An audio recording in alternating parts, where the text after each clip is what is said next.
Okay, कमाई का अड्डा में आपका स्वागत है। शुक्रवार मतलब हफ्ते का आखिरी दिन और आखिरी के 1.5 घंटे मार्केट सुबह से जिस चाल को चल रहा है उसी को बरकरार रख रहा है इस समय। और निफ्टी करीब करीब अपने प्रीवियस 52 वीक हाइस अब सिर्फ 12 पॉइंट दूर रह गया वहाँ से।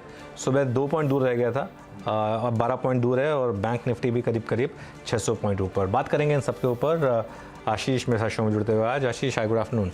Good afternoon. बढ़िया है, फ्राइडे का दिन और इस समय 300 पॉइंट से ज्यादा की मजबूती के साथ निफ्टी ट्रेड करता हुआ। ये हम लोग चर्चा कर रहे थे, बढ़िया मूव, बढ़िया उछाल, सेटअप बहुत अच्छा था आज के सेशन के लिए। अच्छी बात, वो बढ़िया गैप के ऊपर फर्दर कंसोलिडेट करा। 300 पॉइंट के आसपास की उछाल के साथ अब तक भारतीय बाजार कामकाज कर रहे हैं और अब तक मोमेंटम इसलिए पकड़े हुए हैं कि 2 अच्छे रीजंस आपके सामने साइड कर देता हूं।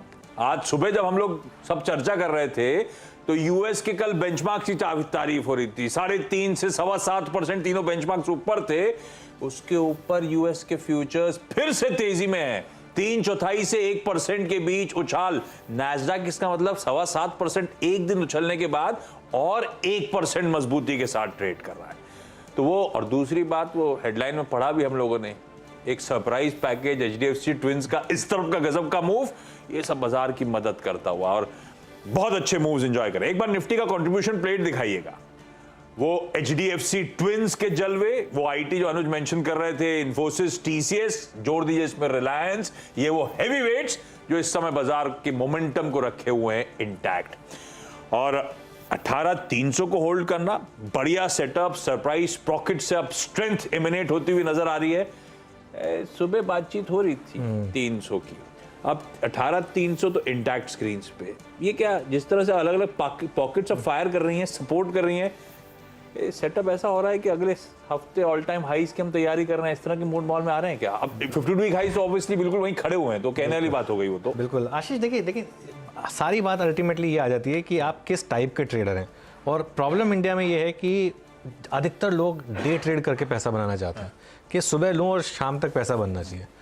अगर आप उस टाइप के ट्रेडर हैं तो उल्टा आपने आज भी शायद हो सकता है पैसा गंवाया हो, बनाया ना हो, क्योंकि मार्केट ने आपको खुलने के बाद कुछ बहुत ज़्यादा ट्रैक्शन नहीं दिया। इनफैक्ट मिड कैप इंडेक्स तो काफ़ी हद तक नीचे आ गया है, ऊपर खुलने के बाद लाल में चला गया था मिड कैप इंडेक्स, वही है एकदम एग्जैक्टली। तो देखिए निफ्टी करीब 52 वीक हाई तक आया, वहाँ से हल्का सा प्रॉफिट टेकिंग। और जो हमने सुबह डिस्कस किया था कि 18,350 आपको मिले एक बार, तो आप एक बार भले ही प्रॉफिट बुक करके साइड में हो जाइए, मार्केट आपको दोबारा मौके देगा। एचडीएफसी बैंक और अब रिलायंस में खासतौर से जो तेजी आ रही है, लेकिन मुझे लग रहा है कि थोड़ी सी इंडेक्स मैनेजमेंट है, वरना आईसीआईसीआई बैंक के गिरने का कोई कारण नहीं था। लेकिन आईसीआईसीआई बैंक जो है वो एक्चुअली गिर गया, कोटक महिंद्रा बैंक थोड़ा सा गिर गया। तो ये थोड़ा सा एक इंडेक्स मैनेजमेंट है यहाँ पर, और मिड कैप इंडेक्स ने तो खैर निराश किया ही है। चलिए अब एक अपने दर्शकों को बता देते हैं कि बेसिकली आपकी स्ट्रैटेजी क्या होनी चाहिए यहाँ पर, क्योंकि वो सबसे ज़्यादा जरूरी है। देखिए मिड कैप इंडेक्स अब वापस रेड में आ रहा है। निफ्टी पर क्या आशीष, मैं फिर एक बात बोलूँगा, इस मार्केट को आप 2 तरीके से अप्रोच करिए। या तो आप गैप अप के लिए प्ले करिए, या फिर आप एक लॉन्ग टर्म में बने रहिए इस मार्केट में वाया ईटीएफ या फिर फ्यूचर्स कैरी फॉरवर्ड करिए। इंट्राडे में आपको इतना पैसा नहीं बनेगा। ये एक एक्सपेंशन स्टार्ट हुआ है। एक्सपेंशन का मतलब क्या होता है, मार्केट एक रेंज में टाइम बिताता है, उसके बाद जब वो उस रेंज से ब्रेकआउट होता है उसके बाद एक एक्सपेंशन आता है मार्केट में। नॉर्मली जो एक्सपेंशन है वो 1500 पॉइंट का होता है। पिछला एक्सपेंशन 1500 पॉइंट का था, हमने 16,800 से शुरुआत की थी, 18,300 तक गए थे, उसके बाद 2-3 दिन का कंसोलिडेशन आया था। 16,800 से 18,300 तक एकदम फ्लैट 1 लाइन मूव मिला था आपको, जिसमें वो एफआई एक्सपोजर, वो पुट कॉल रेशियो हमने बात की थी। तो आज 300 पॉइंट तो मिल गए आपको, इसका मतलब 1200 पॉइंट और, तो 1200 पॉइंट और जोड़ दो इसमें, तो आप आ गए 19,500। तो 19,500 की अब आपको करनी है तैयारी। अब ऑब्वियसली इसका मतलब ये नहीं कि कल 19,500 आ जाएगा, मतलब थोड़ा टाइम लगेगा। अभी 1-2 दिन थोड़ा मार्केट ऑल टाइम हाई पर अटकेगा, एक आध बार थोड़ा यूएस में भी थोड़ा सा प्रॉफिट टेकिंग आएगी तो वहाँ से थोड़ा सा अटकेगा, लेकिन इवेंचुअल टारगेट आपके दिसंबर सीरीज में होने चाहिए 19,500 के करीब के। इस तरीके की तैयारी मेरे ख्याल से हमको अब कर लेनी चाहिए। बैंक निफ्टी में क्या हो रही है, देखिए बैंक निफ्टी अभी भी जो स्ट्रॉन्गेस्ट इंडेक्स है, और जो मैं 50,000 के टारगेट की बात कर रहा हूँ ना आशीष, वो अब धीरे धीरे जाते हुए आपको सब उसकी बात करने लगेंगे। लेकिन अभी 42,000 क्रॉस हुआ है। 2023 में हम 50,000 की तरफ जाने के लिए तैयार हैं। और बैंक निफ्टी का एक्सपेंशन नॉर्मली 3,500 से 4,000 पॉइंट तक चलता है। तो इस वाले एक्सपेंशन में मुझे लग रहा है कि ये 45-46 हज़ार तक जा सकता है। और एचडीएफसी बैंक लीडरशिप ले रहा है। देखिए ये बहुत इंपॉर्टेंट चीज़ है कि जब एचडीएफसी बैंक में लीडरशिप आया, काफ़ी टाइम के बाद लीडरशिप आ रही है एचडीएफसी बैंक में। ये सिर्फ आज एक टेक्निकल फैक्टर है, तो आगे देखना होगा कि ये चलता है कि नहीं यहाँ से। लेकिन हाँ, इसका मतलब ये नहीं है कि एक लाइन में जाएगा, बीच बीच में करेक्शन आएंगे, लेकिन बैंक निफ्टी आउट परफॉर्म करेगा ओवर द लॉन्ग टर्म, ये बहुत क्लियर है। हाँ, पर आज वो ऐसा नहीं, आज एचडीएफसी बैंक सपोर्टिव नहीं होता तो निफ्टी बैंक पस पड़ा होता, एकदम ही पस पड़ा होता आज एक्चुअली फ्रैंकली देखा जाए क्योंकि आईसीआईसी कॉन्स्टिट्यूएंट दिखाएंगे कि आप कंट्रीब्यूशन वाले, आईसीआईसी कोटक सब लाल में है। एग्जैक्टली आज अगर देखा जाए तो कोई मार्केट में कोई बहुत अच्छा, frankly I mean if you अगर देखें, अगर आप एडवांस डिक्लाइन देखें तो जस्ट अबाउट 1:1 है, थोड़ा सा 1:1 से बेटर है। और कंपेयर टू जिस तरीके की रैली आज एशिया में हुई है उसके मुकाबले तो हमने टेक्निकली कुछ भी नहीं किया आज। और बैंक निफ्टी भी ठीक है, 1.25% बैंक निफ्टी किसी भी दिन ऊपर हो सकता है, 7% की नैस्डैक की रैली, लेकिन इशू वही है ना, हम ऑलरेडी लाइफ टाइम हाई के करीब हैं, बैंक निफ्टी पर तो हम लाइफ टाइम हाई पर हैं, तो पोजीशनिंग हमारी जो थी वो ऑलरेडी बुलिश थी काफ़ी। ये थोड़ा सा लोगों को समझना होगा कि हम ऑलरेडी काफ़ी इतना मूव पचा चुके थे, इसके लिए भी एक मूव आ रहा है। लेकिन बिल्कुल एक एचडीएफसी बैंक को निकाल दो अगर आप यहाँ से, बैंक निफ्टी कंट्रीब्यूशन देखिए आप आशीष, ऐसा मुझे याद है एक बार हुआ था ऐसा, सिर्फ जब जो एचडीएफसी बैंक और एचडीएफसी का मर्जर जिस दिन अनाउंस हुआ था उस दिन ऐसा देखा था मैंने, इस तरह का कंट्रीब्यूशन जिसमें बैंक निफ्टी जितना ऊपर है उससे ज़्यादा कंट्रीब्यूशन एचडीएफसी बैंक का है, और आईसीआईसीआई बैंक तो ड्रैग कर रहा है बल्कि। तो क्लियरली एक थोड़ा सा बाइपोलर मूव तो है मार्केट में। थोड़ा सा कुछ हेवीवेट स्टॉक्स इस समय मदद करते हुए, ऐसा नहीं कि अक्रॉस द बोर्ड हर जगह हरियाली नजर आएगी आपको, पॉकेट्स ऑफ स्ट्रेंथ है इस समय बाजार में, लेकिन बाजार प्लेस्ड बढ़िया है। कमाई का अड्डा के आज का बेहतरीन पैनल आपको आपकी स्क्रीन पर नजर आएगा। सबसे बातचीत की कुछ ही देर में शुरुआत करने जा रहा हूं, सबसे पहले लूंगा बढ़िया पिक्स, और इस पैनल में आगे पैनल नहीं दिखाएंगे डायरेक्टर साहब, क्या दीवान साहब भी जोड़ेंगे। आज एचडीएफसी ट्विंस बहुत चर्चा में है, तो सोचा उनसे भी बोला जाए, आए जरा यतिन से समझेंगे फिर से एक बार खबर, और दीवान साहब से उस पर करनी है डिटेल में चर्चा। पर पहले आज के सारे ट्रेंडिंग स्टॉक्स जो प्रोड्यूसर्स आप चुनकर लाए वो दिखाइए, आपकी स्क्रीन पे आएंगे। तेजी वाले ट्रेंडिंग स्टॉक्स दिखाइए, सबसे पहले कौन कौन से मेंशन होंगे यहाँ पे। तेजी आज कई सारे सिलेक्टिव पॉकेट्स में अच्छी देखने को मिल रही है। सबसे पहले दोनों हेवीवेट जिनकी हम लोग अभी चर्चा कर रहे थे, एचडीएफसी ट्विंस, दोनों 6% उछाल के साथ ट्रेड करते हुए। एमएससीआई का एमएनए रिलेटेड जो क्लैरिफिकेशन आ रहा है, अभी उसकी डिटेलिंग में नहीं जा रहा हूं, उस क्लैरिफिकेशन से की ओवरहैंग हटता हुआ वो मर्जर रिलेटेड, और इसीलिए आप देख रहे हैं वो टेक्निकली अच्छा मूव, वो डर हटता हुआ बाजार का। एचडीएफसी में दोनों ट्विंस 6% मजबूत। रिलायंस अभी भी मेंशन हो रहा था कि अब रिलायंस सपोर्टिव हो रहा है, कुछ आईटी मेजर्स, और अब ये है हैवीवेट जो बढ़िया मूव, और कहां 2500 सब 2500 के लेवल्स, और कहां अचानक अब ये कंफर्टेबली 2600 के ऊपर देखिए क्या मूव दिखा के ट्रेड करता हुआ। इन्फोसिस आपकी स्क्रीन पर 4-4.25% सुबह चर्चा हो रही थी, आईटी की स्ट्रेंथ सुबह चर्चा हो रही थी, वो नैस्डैक में जो आउट परफॉर्मेंस आया रखिए रडार पे। आज इन्फोसिस सिर्फ स्क्रीन पर है, अदरवाइज आईटी के कई सारे कॉन्स्टिट्यूएंट गजब का मूव दिखा रहे हैं। लो ले डायरेक्टर साहब। इन्फोएज आईटी कॉन्स्टिट्यूएंट जगह मैं कहूंगा वो न्यू एज कंपनीज का जो रब ऑफ मिल रहा है इन्फोएज, क्योंकि इन्वेस्टी कंपनी है, 7% ऊपर, कुफोर 6% मजबूत, एलटीआई लार्सन टुब्रो इंफोटेक 4% उछाल के साथ, जेएसपीएल वगैरह अभी और कुछ स्टॉक्स डिस्कस करूंगा, उसमें हिंडाल्को वगैरह सब मेटल्स में अपने अपने रीजंस के चलते अच्छा उछाल। ये है कमजोर, ये सरप्राइजिंग। आयशर मोटर्स निफ्टी का टॉप लूजर, 5% का दबाव। सुबह मेंशन हो रहा था नंबर्स अच्छे हैं, मार्जिन्स में एक ही चीज जो थी डिसअपॉइंटमेंट था, मार्जिन्स कॉन्ट्रैक्ट हुए, और वो भी प्रोडक्ट मिक्स के चलते, पर स्ट्रीट ने मैसिव प्रेशर बना दिया है, प्रॉफिट टेकिंग देखने को मिल रही है। 5% आयशर मोटर्स दबाव में। एमएनएम के रिजल्ट्स आ चुके हैं कुछ देर पहले, एमएनएम के नंबर्स मोटा मोटी इन लाइन, पस पड़ा हुआ स्टॉक। जीएनएफसी नंबर्स पे 10% दबाव में, और एक और सरप्राइज पैकेज। इंडियन होटल्स बहुत अच्छे नंबर्स थे, लेकिन शायद वो रीजन बन गया प्रॉफिट टेकिंग का। 7.5% इंडियन होटल्स इस समय दबाव के साथ कामकाज कर रहा है। कोशिश करूंगा शो के दौरान ये ज्यादा मूविंग स्टॉक्स हैं इन पे एक्सपर्ट से व्यूज भी ले लिए जाए, लेकिन अब कमाई का अड्डा में हम लोग कुछ बेहतरीन पिक्स की शुरुआत कर रहे हैं। एक्चुअली आशीष, ये जो इंडियन होटल्स की आपने बात की ना, कई लोगों ने पूछा मुझसे, बहुत लोगों ने, कि इतना क्यों गिर गया ये स्टॉक। पूरा का पूरा मामला जो है प्री पोजीशनिंग का था, सरप्राइज फैक्टर कुछ था नहीं। मतलब हम पिछले हफ्ते हम डिस्कस कर रहे थे कि ऑलरेडी इन सब स्टॉक्स में इतना ज़्यादा प्राइसिंग हो गया है कि कोई होटल रूम मिल नहीं रहा है या जो भी है। लेकिन एक चीज़ कहूँगा मैं, इस पर नज़र रखें आप।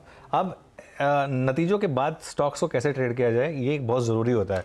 प्री पोजीशनिंग जब यहाँ पर जाके ख़त्म होगी वहाँ पे, तो इसका एक सिंपल तरीका होगा, इसको आप ऑब्जर्व करें कहाँ पर जाके इसका बॉटम बन रहा है। जिस दिन इसमें पहले दिन आपको तेज़ी दिखाई देगी, उस दिन वापस इसमें एंट्री का मौका मिलेगा आपको। और अगर इसने आज का हाई क्रॉस किया तो वहाँ से ज़बरदस्त तेज़ी दिखाएगा। तो ये दो तरीके होते हैं जिसमें आप इस तरीके के जो प्री पोजीशनिंग वाले नंबर्स हैं उनको प्ले अप कर सकते हैं। तो नंबर्स को लेके कोई कंप्लेंट नहीं, शायद पोजीशंस पहले से बिल्ट अप, सब एंटिसिपेट कर रहे थे अच्छे नंबर्स और इसीलिए शायद प्रॉफिट टेकिंग। एक बार आज के हाईज आगे जाते हुए ब्रीच हुए तो ये स्टॉक फिर से नई ट्रेजेक्टरी लेता हुआ फिर से फ्रेश तेजी दिखाएगा। क्विकली अब आज के बेहतरीन कॉल्स की शुरुआत कर देता हूं। इस तरह के बाजार में एक्सपर्ट्स अब कहां मौके ढूंढ रहे हैं। गाबा सर गुड आफ्टरनून, शुरुआत आपसे। गाबा सर क्या आइडेंटिफाई किया? स्टॉक जो मुझे पसंद है इस वक्त वो है बर्जर पेंट। ट्रेड कर रहा है 595 पर, स्टॉप होना चाहिए 590। जगह अच्छी है अप्पू के लिए, यहां से एक अप्पू मिलना चाहिए। अगर अप्पू मिलता है तो कहां तक जाएगा? 608 से 610 तक पॉसिबिलिटी है। बर्जर पेंट्स हो सकता है आज में और मंडे में मिल सकता है। बर्जर पेंट्स एक्साइड के नंबर्स फ्लैश कर रहे हैं आपकी स्क्रीन पर। एक बहुत इंटरेस्टिंग चीज़ हुई थी, अमरा राजा के मार्जिन ज़बरदस्त आए थे, उसके बाद मार्केट ने एज्यूम किया था कि एक्साइड भी सेम करेगा, इसके लिए एक्साइड में ऑलरेडी तेज़ी हो गई थी। तो अब मैं मार्जिन के नंबर देखूंगा एक्साइड के, हल्का सा भी अगर यहाँ डिसअपॉइंटमेंट आया तो बहुत एक मार्केट के लिए नेगेटिव होगा। आय अच्छी खासी आई है, 3290 से बढ़कर 3720 करोड़ हुई है यहाँ पर। और बाकी के फ्लैटिश है तो आई एम श्योर मार्जिन इसका मतलब थोड़ा सा कॉन्ट्रैक्शन की तरफ बढ़ गए। हाँ 12.5 वाले 11.2, 130 बेसिस पॉइंट मार्जिन का। वही तो वो थोड़ा सा एक जो मार्केट ने अज्यूम कर लिया था, इसके लिए अजम्पशंस थोड़ी सी कम करनी चाहिए मार्केट। उनके रिजल्ट्स पे इस पर रबो बहुत बड़ा रहा, बहुत बड़ा रबो, इसलिए आपकी पनिशमेंट हो रही है। अमरा राजा के नंबर्स पे लोगों ने एक्साइड खींच दिया था। तो कहते हैं कि जिसकी शादी हो उसी में डांस करें, मतलब दूसरे की शादी में डांस में, क्योंकि कई बार होता है आप लोग प्रीएम्प्ट करने की कोशिश करते हैं कि दूसरे चलिए ठीक है। खैर एनीवे अब सिलसिले को आगे बढ़ाते हैं कॉल्स की, और अब हमारे साथ राजेश सतपुते जी भी हैं। राजेश जी गुड आफ्टरनून, आपकी 2 PM ट्रेड। गुड आफ्टरनून अनुज जी।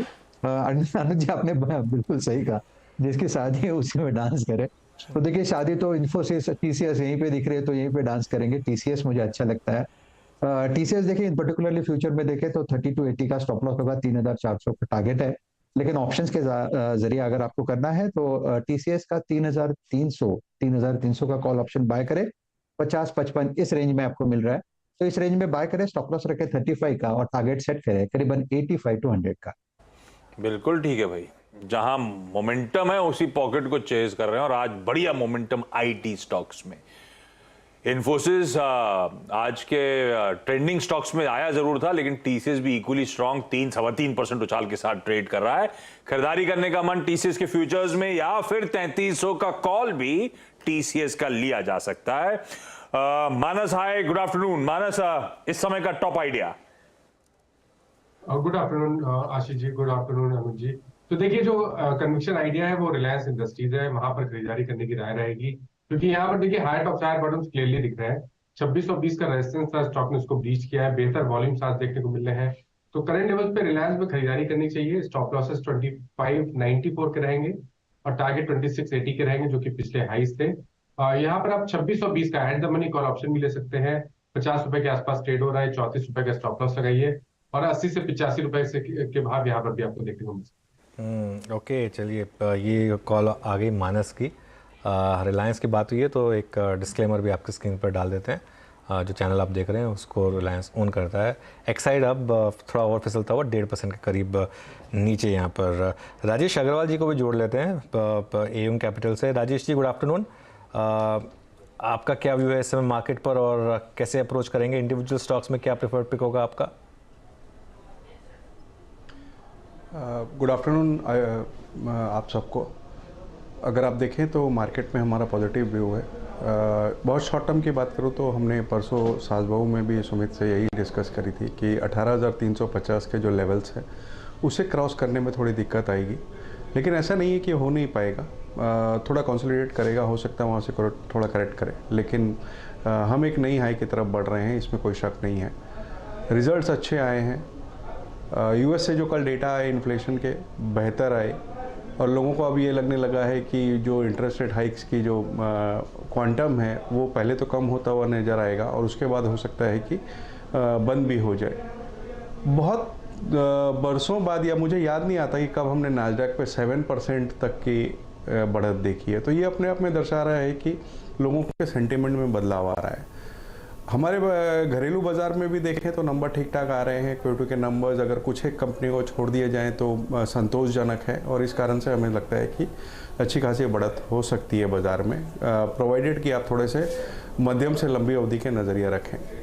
स्टॉक की बात बात की जाए तो मुझे लगता है कि पावर क्षेत्र एक ऐसा क्षेत्र है जो कि बहुत दिनों से अंडर परफॉर्म कर रहा है और यहाँ पे ध्यान देनी चाहिए।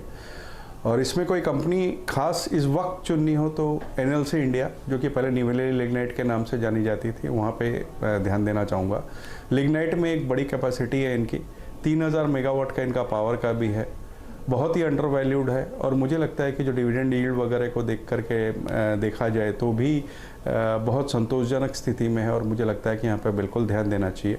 और लार्ज कैप की बात करी जाए तो मैं समझता हूँ एस्ट्रल पॉली, जो कि पीवीसी पाइप्स वगैरह में सबसे बड़ा है, उन्होंने अभी सैनिटरी वेयर में भी अपने कदम बढ़ाए हैं, बैलेंस शीट बहुत स्ट्रांग है, डेट कम करने की काबिलियत छेड़ रखे हैं। और मुझे लगता है कि जिस तरीके की ग्रोथ एक्सपेंशन वो कंपनी कर रही है, पेंट में भी उन्होंने अपने नए प्लांट्स लगाने की बात करी है, एडेसिव्स में भी जा रहे हैं। तो एक तरीके से पूरी जो आपके रियल एस्टेट एंसिलरी की जो प्ले है उसमें एस्ट्रल पूरा फिट बैठता है।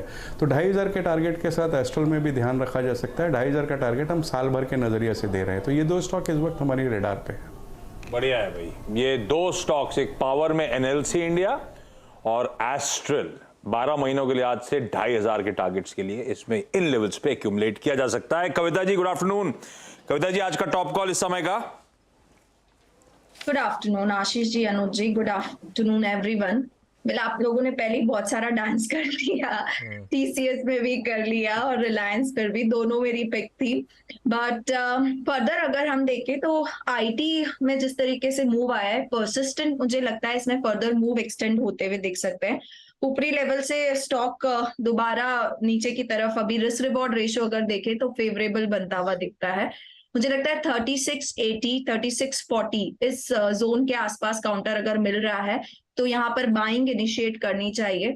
आज या कल का नजरिया रखें। ऊपर में मुझे लगता है 3860, 3900 तक के लेवल्स की तरफ ये बढ़ता हुआ दिख सकता है। तो with the stop loss of 3640 dips में परसिस्टेंट सिस्टम को बाय करना चाहिए। डिप्स में परसिस्टेंट सिस्टम्स को बाय करिए, ये है कॉल। चलिए अब रिविजिट करते हैं डे की सबसे बड़ी स्टोरी और जिसकी वजह से मार्केट एक्चुअली अभी टिका हुआ है इस लेवल पर। जो हमने बैंक निफ्टी का कंट्रीब्यूशन दिखाया था, 587 पॉइंट बैंक निफ्टी ऊपर, जिसमें 700 पॉइंट कंट्रीब्यूट कर रहा है एचडीएफसी बैंक। और यतिन ने सुबह सबसे पहले सीएनबीसी आवाज़ पर ये जानकारी दी थी कि क्यों। वो जो एमएससीआई का क्लैरिफिकेशन आया है उसके बाद 2 सेल्स नोट आए जिन्होंने कहा कि ये अब एक का तो मैं टाइटल पढ़ रहा था, time to load up on HDFC twins. Yatin बताएं पूरी जानकारी। तो देखिए अनुज, जैसे कि आप बता रहे थे, ये बड़े बदलाव जो है एमएससीआई ने अपने रेगुलेशंस में किए हैं और इसका सीधा असर एचडीएफसी और एचडीएफसी बैंक पर पड़ेगा, क्योंकि ये दोनों इकाइयां जो है मर्ज होने वाली हैं। और मर्जर के पहले ऐसे होता है कि कोई भी कॉर्पोरेट एक्शन होता है तो यूजुअली इंडेक्सेस जो होते हैं वो अपने इंडेक्स से उनको डिलीट करते हैं, निकाल देते हैं, लेकिन ऐसा कुछ भी नहीं होने वाला है। थोड़े दिनों पहले एनएससी ने एक सर्कुलर निकाला था पब्लिक कमेंट्स के लिए, और आज तो एमएससीआई ने बदलावों का अनाउंसमेंट ही कर दिया कि अगर कोई कंपनी में कॉर्पोरेट एक्शन होता है, खास करके मर्जर, तो जो एलिजिबिलिटी क्राइटेरिया होगा, अगर वो एलिजिबिलिटी क्राइटेरिया मीट करती है वो पर्टिकुलर एंटिटी, तो इसको जो है डे 1 से इंक्लूड किया जाएगा इंडेक्स में से।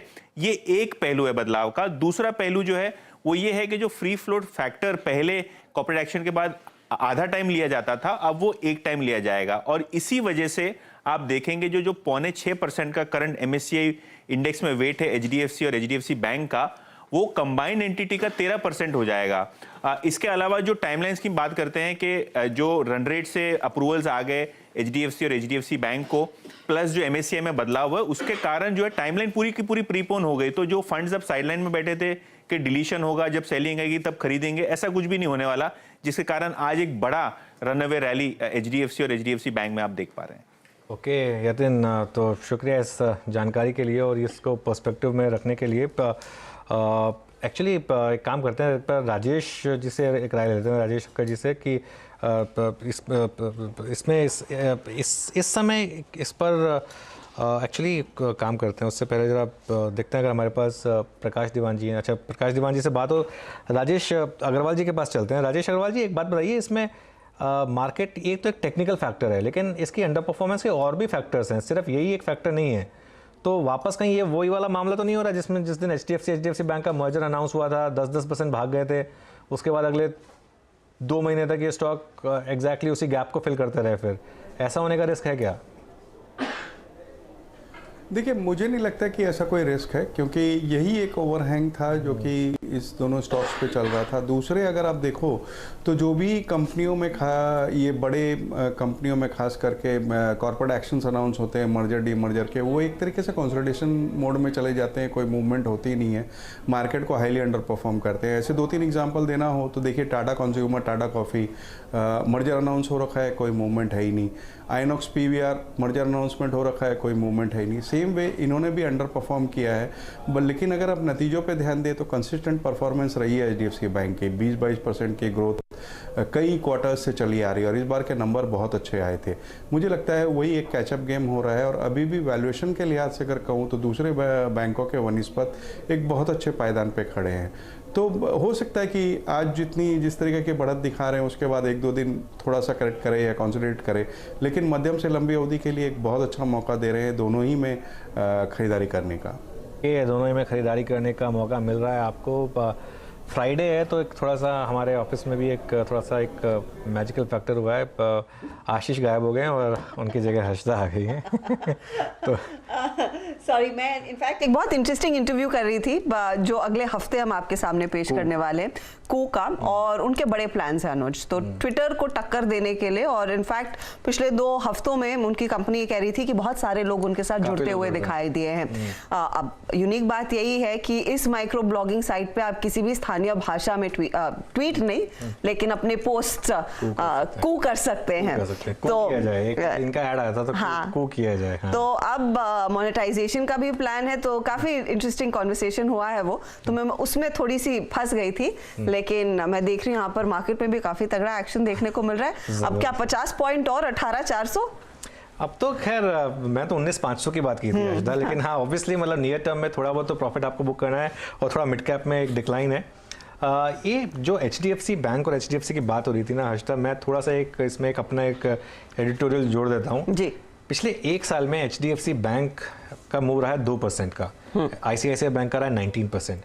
3 साल में एचडीएफसी बैंक मूव किया 26%, एचडीएफसी बैंक मूव किया 26%, आईसीआईसीआई बैंक मूव किया 162%। Massive difference. एक समय पे बैंक निफ्टी पे एचडीएफसी बैंक का वेट होता था 30% और आईसीआईसीआई बैंक का वेट होता था 20%, इन दोनों का मिला के 50%। अब वो क्या है, अब दोनों का 25%। अभी तो मतलब एक अगर ये एचडीएफसी बैंक में रैली नहीं आई होती तो आईसीआईसीआई बैंक ओवरटेक कर चुका होता है as number 1 component of bank Nifty, जो कभी नहीं हुआ था। तो ये मुझे लग रहा है कि एकदम टाइमली एक एचडीएफसी बैंक के लिए एक संजीवनी बूटी आई है। प्रकाश दीवान जी को भी जोड़ लेते हैं हमारे साथ। प्रकाश, गुड आफ्टरनून। कैसे रीड कर रहे हैं आप इस न्यूज़ फ्लो को जो आज सुबह यतिन ने ब्रेक किया और 1-2 ब्रोकरेज हाउसेस ने इसके ऊपर लिखा उसके बाद कि ये यहाँ पे एमएससीआई थोड़ा इसको अपने जो रूल्स हैं उनको चेंज करेगा एमएनए को लेकर, और शायद इनफैक्ट वेट बढ़ जाए एचडीएफसी बैंक का जो कंबाइंड एंटिटी है उसका। जी अनुज, गुड आफ्टरनून। देखिए एचडीएफसी बैंक और एचडीएफसी लिमिटेड दोनों में जो गिरावट आई थी वो इस संदेश से आई थी कि मर्जर के बाद कुछ हल्का होना पड़ेगा इनकी वेटेजेस को, और ईटीएफ के जरिए जो एलोकेशन होती है उसमें मार पड़ना था, इसलिए आपने एग्जिट देखे थे। अब वो एग्जिट फंडामेंटली ड्रिवन तो थे नहीं इतने ज्यादा, कुछ सेंटिमेंटल ज्यादा थे, फंडामेंटली कम थे। हुआ ये है कि जो बैंकिंग क्षेत्र में एक नई जो तरावट आई है, जो रिजल्ट्स के जरिए जो एक वापस एक उत्तेजना दिख रही है, उससे साफ जाहिर है कि एचडीएफसी बैंक इतना पीछे नहीं रह सकता बाकी जो लीडिंग बैंक्स हैं, चाहे आईसीआईसीआई हो या एक्सिस हो, तो कहीं ना कहीं कैचअप होना था और ये एक ट्रिगर मिल गया।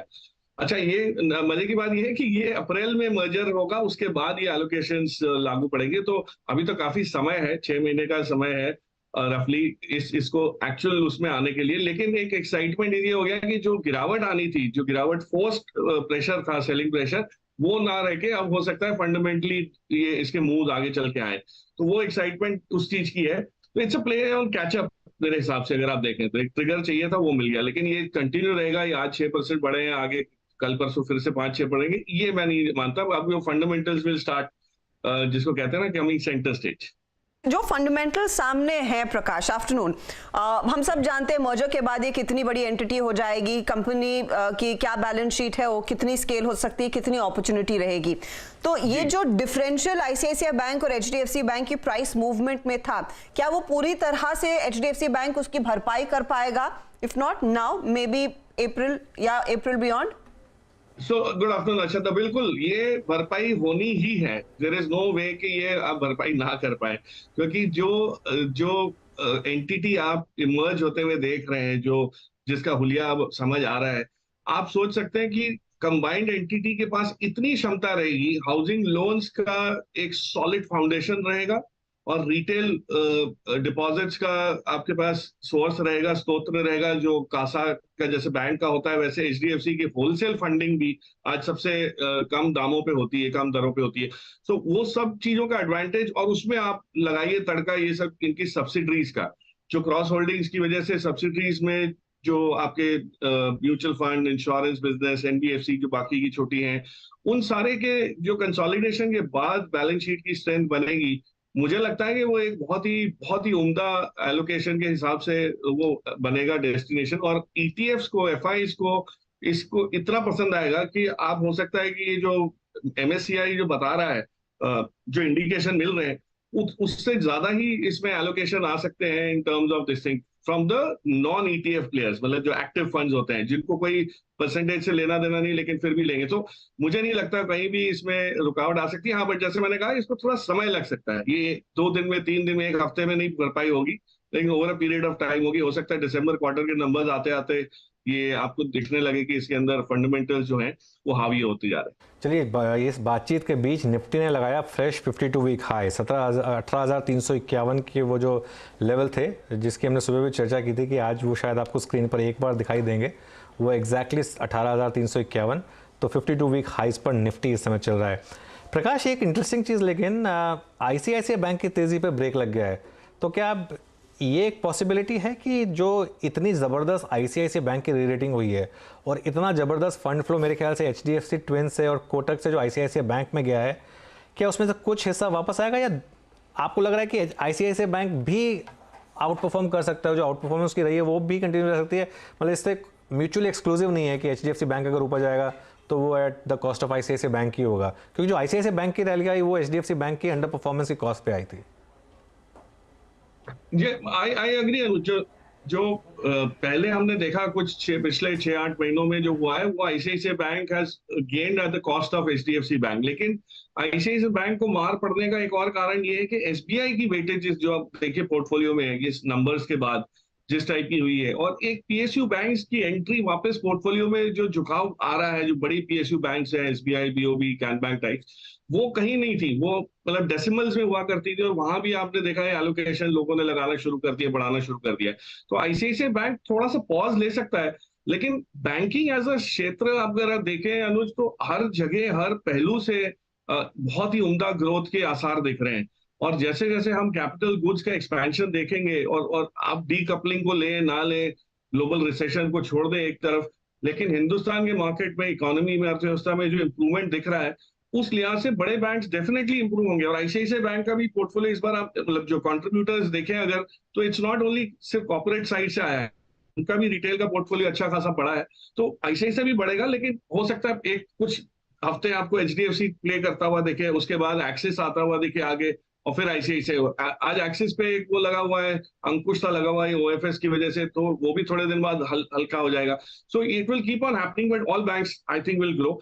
देयर इज नो प्राइस, इसमें कोई ऐसा नहीं कि ये 900 पे अटक जाएगा आईसीआईसीआई बैंक और रफ्तार इसकी हो जाएगी। हाँ, थोड़ा टाइमिंग का वो हो सकता है, जिसको कहते हैं आगे पीछे होगा। वो रेस में जो होता है ना, कुछ घोड़े पहले आगे चलते हैं, फिर दूसरे पीछे से आगे निकल जाते हैं, तो वो होते रहेगा। बट अप्रैल आते आते एचडीएफसी बैंक का पूरी तरह से जो अनुमान ये है कि it will get it's fair due, जिसको कहते हैं ना वेटेजेस में, एलोकेशन में, हर तरह से, तो वो फंडामेंटल्स हावी होंगे। लेकिन उससे पहले हो सकता है कि बाकी के इसमें एलोकेशंस में थोड़ा बहुत उतार चढ़ाव दिखता है। ओके, चलिए ठीक है प्रकाश जी, शुक्रिया आपका इस पूरी एनालिसिस के लिए, और जो आपने किया 6.5% इस समय एचडीएफसी बैंक ऊपर। और एक बार जरा वापस वो बैंक निफ्टी कॉन्ट्रीब्यूशन प्लेट लेकर आइए और इसको फ्रेम कर लीजिए, क्योंकि ये दोबारा नहीं दिखेगा आपको इस तरीके का मूव, जो एक रिमार्केबल 787 पॉइंट का कंट्रीब्यूशन बैंक निफ्टी में एचडीएफसी बैंक कर रहा है। और बैंक निफ्टी कितना ऊपर है अर्षदा? 604 पॉइंट। तो मतलब अगर ये HDFC बैंक आज नहीं होता तो क्या होता बैंक निफ्टी का, मतलब तो इमेजिन करिए। और निफ्टी में भी HDFC बैंक और HDFC दोनों का अच्छा कंट्रीब्यूशन है, एक बार निफ्टी का भी कंट्रीब्यूशन लेकर आइए। तो इसके लिए मैं जो कह रहा था कि एक्चुअली इन दो stocks, x of these two stocks, market ने आज कोई बहुत खास नहीं किया। 100 पॉइंट HDFC बैंक की वजह से, 70 पॉइंट निफ्टी HDFC की वजह से, 170 पॉइंट। हाँ निफ्टी में लेकिन IT का कंट्रीब्यूशन है, थोड़ा सा IT का है, थोड़ा रिलायंस का है और ये सब कंट्रीब्यूशन है। लेकिन निफ्टी जो है अभी तैयारी कर रहा है 18,350 के ऊपर की लाइफ की, और शायद मेरे ख्याल से मंडे या ट्यूसडे को, बिकॉज डाउ फ्यूचर्स भी ऊपर दिखा रहे हैं वापस, मंडे या ट्यूसडे को एक और गैप अप हुआ तो शायद लाइफ हाई भी एक बार निकल जाएगा। उसकी तो पूरी तरह से हमने भी तैयारी कर लिया ना, जो तो क्या तैयारी की हमने? सेलिब्रेट करना ही पड़ेगा, है ना, बड़े पैमाने पर, क्योंकि अटक के इन लेवल्स के बाद आएगा। अक्टूबर 2021 में आया था और अब ऑलमोस्ट दिसंबर आने वाला है, तो ऑलमोस्ट हो जाएगा। तो क्या तैयारी कर रहे हैं? वो तो उसी दिन डिस्क्लोज किया जाएगा, नहीं तो कॉपी करने वाले बतेरे लोग बैठे हैं। क्योंकि कई लोग बोलते हैं ना हमको कि प्लीज आप मत सेलिब्रेट किया करिए, वो टी-शर्ट्स वगैरह मत पहना करिए, वरना उससे थोड़ा सा मार्केट में ब्रेक लग जाता है, तो स्क्रीन पर एक्शन ही दिख जाएगा। चलो ठीक है ना। तो लेकिन हाँ, वाकई में एक बहुत ही बढ़िया दिन आज का साबित होता हुआ दिखाई दे रहा है, और जो कहते हैं ना एक इंक्लूसिव रैली, उसी के पूरे लक्षण देखने को मिले हैं। क्योंकि हम बात HDFC बैंक की कर रहे थे, एक बार निफ्टी बैंक को रिविजिट किया जाए, ये जो 42,200 के लेवल्स देखने को मिले हैं, जिस तरह का योगदान HDFC बैंक का देखने को मिला है, मानस अगर एक बेहद अग्रेसिव ट्रेड लेना हो वो क्या रहेगा? क्या कोई ऑप्शन में आपको ऐसा लेवल दिखाई दे रहा है आते हुए जहां पर एक इंटरेस्टिंग स्ट्राइक ली जा सकती है निफ्टी बैंक में, या फिर आप प्रेफर करेंगे सीधा स्टॉक में ट्रेड लेना HDFC बैंक में? HDFC बैंक में नो डाउट एक बहुत ही इंपॉर्टेंट ब्रेकआउट आया है, कुछ बहुत इंपॉर्टेंट लेवल्स रीच हुए, और मेरा समझना है कि यहाँ पर अब आपको बहुत ही जल्द 1700 रुपए तक का भाव देखने को मिलेगा। तो लेकिन फिर भी मैं प्रेफर इस टाइम बैंक निफ्टी करूंगा, क्योंकि देखिए बैंक निफ्टी में उस तरह की तेजी नहीं देखने को मिली जिस तरह की HDFC बैंक में देखने को मिली है, और मेरा समझना यह है कि बैंक निफ्टी शायद अब आपको बहुत ही जल्द 43,500 के लेवल्स को दिखा सकता है। तो बैंक निफ्टी में ट्रेड लेना प्रेफर करूंगा, और जो 42,300 का कॉल ऑप्शन है, करीब 490 के आसपास ट्रेड हो रहा है, वहां पर खरीदारी करने की राय रहेगी। ये एक पोजिशनल ट्रेड होगा जहां आपके स्टॉप लॉसेस 325 रुपए के रहेंगे, लेकिन ऊपर की तरफ 850 रुपए तक के भाव इस ऑप्शन के आप देख सकते हैं। हर्षिता, एक चीज़ और आपने नोटिस की होगी, हम कल ही डिस्कस कर रहे थे, कल HDFC बैंक भागा था एकदम से 3 से 3.5 के बीच में, जी हाँ। एकदम से भागा था, और उसने वो जो बैंक निफ्टी में 150 पॉइंट का मूव दिखाया था। कल जब हमारी आशीष चतुर्वेदी जैसे बात हो रही थी कि 41,500 से 41,650 तक, और 41,650 पे भी गया था वो। तो अब इसको दो तरीके से देख सकते हैं, शायद किसी को एक हिंट था क्लियरली, क्योंकि वरना कल लास्ट के आधे घंटे में सिर्फ HDFC बैंक नहीं भागा होता। हाँ। तो किसी को हल्का सा हिंट तो था कि ये MSCI का आना है, और ये ऑफिशियल है, तो कहीं ना कहीं लीक हुआ है या जो भी हुआ है, लेकिन किसी को पता था, या तो हाँ लीक हुआ है या पता नहीं, या तो किसी ने बहुत दिमाग लगाया, या फिर जो मैं बात बोल रहा हूँ कि जो इंडिया का ट्रेडर है, जो 2:30 से 3:30 बजे जो ट्रेड लेता है, वो सबसे स्मार्ट जो एक ट्रेडर है वो है। देखिए लगातार, क्योंकि 2:30 से 3:30 बजे आप जो ट्रेड ले रहे हो, खासतौर से अगर आप डेज लो पे हो या डेज हाई पे हो, तब आप एक ट्रेड ले रहे हो, तो आप एक प्रीएम्प्ट कर रहे हैं अगले दिन का मूव। इसके लिए आज का जो 2:30 से 3:30 का मूव है वो बहुत इंटरेस्टिंग होगा, क्योंकि अभी डाउ फ्यूचर्स ऊपर दिखा रहे हैं, लेकिन क्या एक 2:30 से 3:30 में ये मूव सस्टेन होगा कि नहीं होगा। लेकिन जो एक मूव आता है उससे पिछले 3-4 दिन से लगातार आप देखें, एक्चुअली सिर्फ एक वेडनेसडे को मूव डाउन साइड पे आया था, तो थर्सडे को गैप डाउन हुआ था। तो हमारा जो भी 3 to 3:30 का मूव आ रहा है ना, वो एक ट्रेडर कैप्चर कर रहा है, दिमाग लगा के कर रहा है, जिस भी कारण से कर रहा है, लेकिन कैप्चर कर रहा है कि यूएस में क्या मूव आएगा और अगले दिन हमें गैप अप मिलेगा या गैप डाउन मिलेगा। और हम इन्हीं इस एक बेहद पॉजिटिव नोट पर फिर वीकेंड में उतरते हुए दिखाई देंगे। अच्छा, आपने क्योंकि यूएस मेंशन किया है, तो प्री मार्केट में वहां पर 265 अंकों की बढ़त डाउ दिखा रहा है, नैस्डैक फ्यूचर्स भी 138 पॉइंट ऊपर है। तो कल की धमाकेदार रन के बाद और खासतौर से नैस्डैक में ये तेजी आना वाकई में सराहनीय है, क्योंकि अगर यही स्थिति हुई तो शायद जो भी फियर्स थे कि ये बिग टेक में भारी भरकम slow down, new economy stocks बिल्कुल नहीं चल रहे, वहां पर पैसा बस डूब रहा है, उस पर एक विराम लगता हुआ दिखाई देगा। और वो बहुत ही प्लेजेंट चीज होगी भारतीय आईटी और भारतीय न्यू इकोनॉमी कंपनियों के लिए भी। अच्छा, क्योंकि हम एचडीएफसी बैंक की बात कर रहे थे तो यहाँ पर लगातार टारगेट हिट्स भी हो रहे हैं। तो आशीष चतुर्मोता ने ही कल इंडिकेशन दिया था कि निफ्टी बैंक में तेजी और एचडीएफसी बैंक की अगुवाई में वो तेजी होती हुई दिखाई देगी। 1560 का टारगेट इनका अचीव हो गया। इनफैक्ट आज सुबह में जब हम खिलाड़ी नंबर 1 भी की चर्चा कर रहे थे और तभी ये खबर आई थी यतिन की तरफ से कि एमएससीआई के जो नियम साफ हुए हैं उसके बाद एचडीएफसी बैंक ने जो तेजी दिखाई थी, तो 1620 की बात तब भी हो रही थी। पंकज रांदर ने दरअसल वो टारगेट दिया था और वो भी लार्जली हिट होता हुआ दिखाई दे रहा है। 1619 तक के लेवल्स आपकी स्क्रीन पर आ चुके हैं। तो ये कहानी है वो बैंकों से जुड़ी हुई और एचडीएफसी से, दरअसल एचडीएफसी बैंक से जुड़ी हुई। थोड़ा सा गियर शिफ्ट करके वापस टेक्नोलॉजी जो दूसरा लेग है इस तेजी का उस पर आए तो एक तो इन्फोसिस में आज देखिएगा अब 4% ऊपर आ चुका है काउंटर। टेक महिंद्रा में भी 3.5% तक की तेजी। एचसीएल टेक, टीसीएस पर तो एक बाय कॉल आपने सुना ही है। राजेश अग्रवाल जी, इन टेक्नोलॉजी कंपनियों में नंबर्स सामने आ चुके हैं, सब कुछ मार्केट ने लार्जली फैक्टर इन कर लिया है। अज्यूमिंग नैस्डैक की चाल अब और तेज होना शुरू हो, आप अगर टेक में खरीदारी करेंगे, बिग बॉयज के साथ रहेंगे या फिर मिड कैप में जो कई सारे स्टॉक्स हैं जिन्होंने इनफैक्ट कुछ ने तो इंडेक्स हेवी वेट्स को आउट परफॉर्म भी किया है, उसकी तरफ जाएंगे?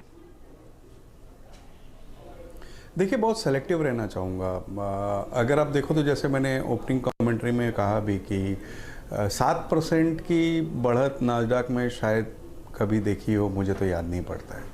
तो जाहिर सी बात है कि जो टेक की तरफ लोगों का बहुत मंदी का नज़रिया आ गया था इस कारण से कि हो सकता है कि यूएस वगैरह रिसेशन में जाएं, ऑर्डर बुक ख़राब हो जाए और ये सब चीज़ें, वो लगता है कि थोड़ा सा बैकफुट पे जा रही हैं। और इस लिहाज से मैंने पहले भी कई बार चर्चा में कहा है कि अगर जाना हो आईटी में तो इस वक्त सिर्फ इन्फोसिस और टेक महिंद्रा, ये 2 स्टॉक ऐसे हैं जो दूसरे के बनिस्बत बेहतर पायदान पे हैं, वैल्यूएशन अच्छे हैं। इन्फोसिस में ही अगर आप देखो तो नंबर्स बहुत शानदार आए थे इस तिमाही के, और आने वाले दिनों में भी जो गाइडेंस आई है वो संतोषजनक आई है। तो मुझे नहीं लगता है कि वहाँ पे कोई दिक्कत की बात है, वहाँ बिल्कुल खरीदारी करनी चाहिए।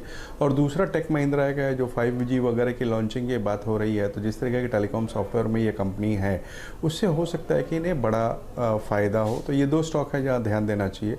मिड कैप की बात की जाए तो इंटेलेक्ट डिज़ाइन जो कंपनी है बहुत अच्छा परफॉर्म करने के बावजूद पिछले कुछ दिनों में बहुत ज़्यादा पिट गई है। तो मुझे लगता है कि वहाँ पर एक थोड़ी सी स्विंग ट्रेड टाइप पोजीशन बनाई जा सकती है जो कि छोटी अवधि के लिए 1 या 2 महीने की हो। मुझे लगता है वहाँ अच्छा पैसा बन सकता है।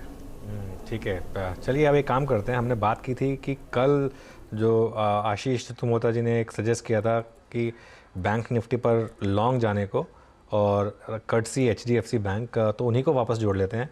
Ashish ji, good afternoon. हमने सोचा क्योंकि आपने एक कॉल दी थी एग्जैक्टली 24 घंटे पहले, तो उसको रिविजिट किया जाए। तो कॉल तो ज़बरदस्त पड़ी दोनों एचडीएफसी बैंक पर और बैंक निफ्टी पर। हालांकि मुझे नहीं लगता कि आपको भी इतना अंदाज़ा होगा कि इतना बड़ा मूव मिल जाएगा, लेकिन वो कॉल जो आपने पकड़ी एकदम सही, ज़बरदस्त पड़ी। अब यहाँ से क्या? बिल्कुल। तो good afternoon Anuj, thank you for recognising this call. देखिए, इसमें एचडीएफसी बैंक में जो हमने कल भी बात की थी कि जो बड़ा अंडर परफॉर्मेंस का पीरियड था वो कहीं ना कहीं कवर होता हुआ नजर आ रहा है। तो डेफिनेटली एक कंटिन्यूटी ऑफ द ट्रेंड की एक्सपेक्टेशन थी, बट इतने बड़े मूव की अगले दिन एक्सपेक्टेशन, ये एक बहुत बड़ा न्यूज डेवलपमेंट आ गया और उसके साथ ही ये जंप मिला है। बट मेरे हिसाब से ट्रेंड बरकरार रहेगा क्योंकि ये बहुत लंबे समय के बाद एचडीएफसी बैंक ने अपना अंडर परफॉर्मेंस कवर अप करने की कोशिश किया है, और इसको देखते हुए मुझे लगता है कि ट्रेंड में शायद आपको ये स्टॉक 1660-70 तक की एक अपसाइड पर जाता हुआ नजर आएगा। निफ्टी बैंक पे भी 42,200 की हमने बात की थी, तो 42,200 के लेवल पे इस समय हम खड़े हैं। बट मेरे हिसाब से बैंक निफ्टी ने नया ऑल टाइम हाई बनाया और वो भी एक अच्छे कंसोलिडेशन के बाद। तो मेरे हिसाब से बैंक निफ्टी की भी जो रैली है वो आपको 42,700, 42,800 तक एक्सटेंड होती हुई नजर आएगी, और इसको प्ले करने के लिए मेरा मानना है 41,900 का एक स्टॉप लॉस रखकर लॉन्ग पोजीशन अपनी मेंटेन रखनी चाहिए और इस ट्रेंड को राइड करना चाहिए, क्योंकि अभी भी मैं समझता हूँ कि निफ्टी को 18,600, 18,700 तक जाना है तो वो बैंकिंग के सहारे जाएगा और बैंक यहाँ पे बड़ा परफॉर्मेंस देगा। अनुज, अगर से आप अलाउ करें तो एक कॉल मैं और देना चाहता हूँ इंडेक्स हेवीवेट। दीजिए, बिल्कुल दीजिए आशीष जी। जी, तो अनुज मुझे लगता है रिलायंस पर ध्यान देना चाहिए, क्योंकि रिलायंस बहुत ही बेहतरीन एक ब्रेकआउट वीकली चार्ट पर कर रहा है, और जिस तरह का पोजीशनिंग यहाँ बन रही है मुझे लगता है कि निफ्टी को नेक्स्ट बड़ा सपोर्ट रिलायंस से मिलेगा, और रिलायंस में मेरा मानना है 2700, 2710 तक के लक्ष्य इस अपमूव में देखने को नजर आ सकते हैं। 2605 के स्टॉप लॉस के साथ रिलायंस के अंदर एक लॉन्ग पोजीशन करेंट लेवल्स पर लेनी चाहिए। ओके, चलिए आशीष जी शुक्रिया। रिलायंस पर बात हुई है तो एक बार वापस वो डिस्क्लेमर दिखा देते हैं। और रिलायंस में अच्छा ट्रैक्शन बन भी रहा है एक्चुअली, काफ़ी अच्छा मूव इस समय रिलायंस में आता हुआ। करीब 2.5% का अब इस समय एक मूव आ चुका है रिलायंस में 2634 का। एक बार रिलायंस का स्लाइटली लॉन्ग टर्म चार्ट लेकर आइए जरा, उस पर एक चर्चा कर लेते हैं। एक राजेश जी से भी व्यू ले लेते हैं। राजेश अग्रवाल जी, ये रिलायंस में अब कुछ मार्केट स्मेल कर रहा है या क्या, मतलब किस तरीके से मूव आया क्लियरली? क्या कोई कॉर्पोरेट डेवलपमेंट या कुछ मार्केट स्मेल कर रहा है या कुछ और रहा है, या फिर आप कोई एक टेक्निकल रीजन की वजह से ये मूव आ रहा है? देखिए, रिलायंस में हम हमेशा बुलिश रहे हैं और कई बार हमने बाय कॉल दी है और अभी भी हम समझते हैं कि बहुत ही अंडर वैल्यूड है। लोग कहेंगे पीई वगैरह, वो सब देखने का ही नहीं।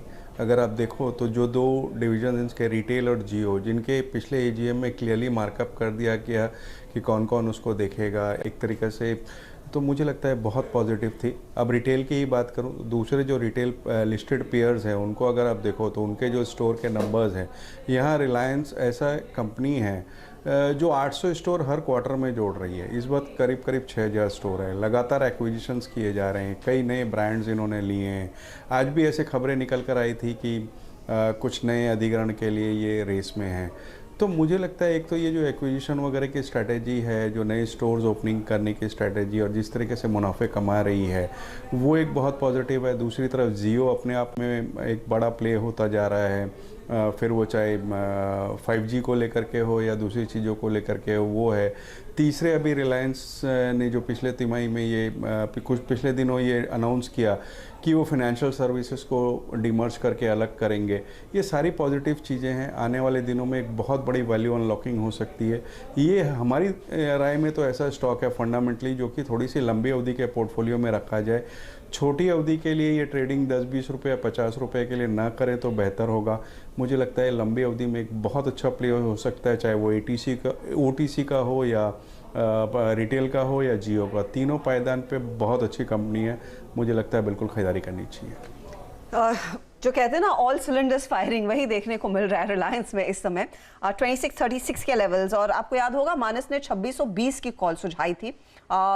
उसको एक बार रिविजिट कर लेते हैं क्योंकि वहां पर भी मोमेंटम देखने को मिला। देखिए 58 यानी 60 रुपए के आसपास आ चुकी है। 50-51 के आसपास इन्होंने सुझाई थी, तो वहां पर भी तगड़ा मोमेंटम। लेकिन याद रखिएगा जिस स्टॉक की हम बात कर रहे हैं, अगर इसमें आप ट्रेड लेना चाहते हैं तो एक इंडिपेंडेंट एडवाइजर से बात जरूर कर ले, क्योंकि CNBC आवाज ये नेटवर्क 18 का हिस्सा है और नेटवर्क 18 का स्वामित्व प्रबंधन रिलायंस इंडस्ट्रीज के हाथ में है।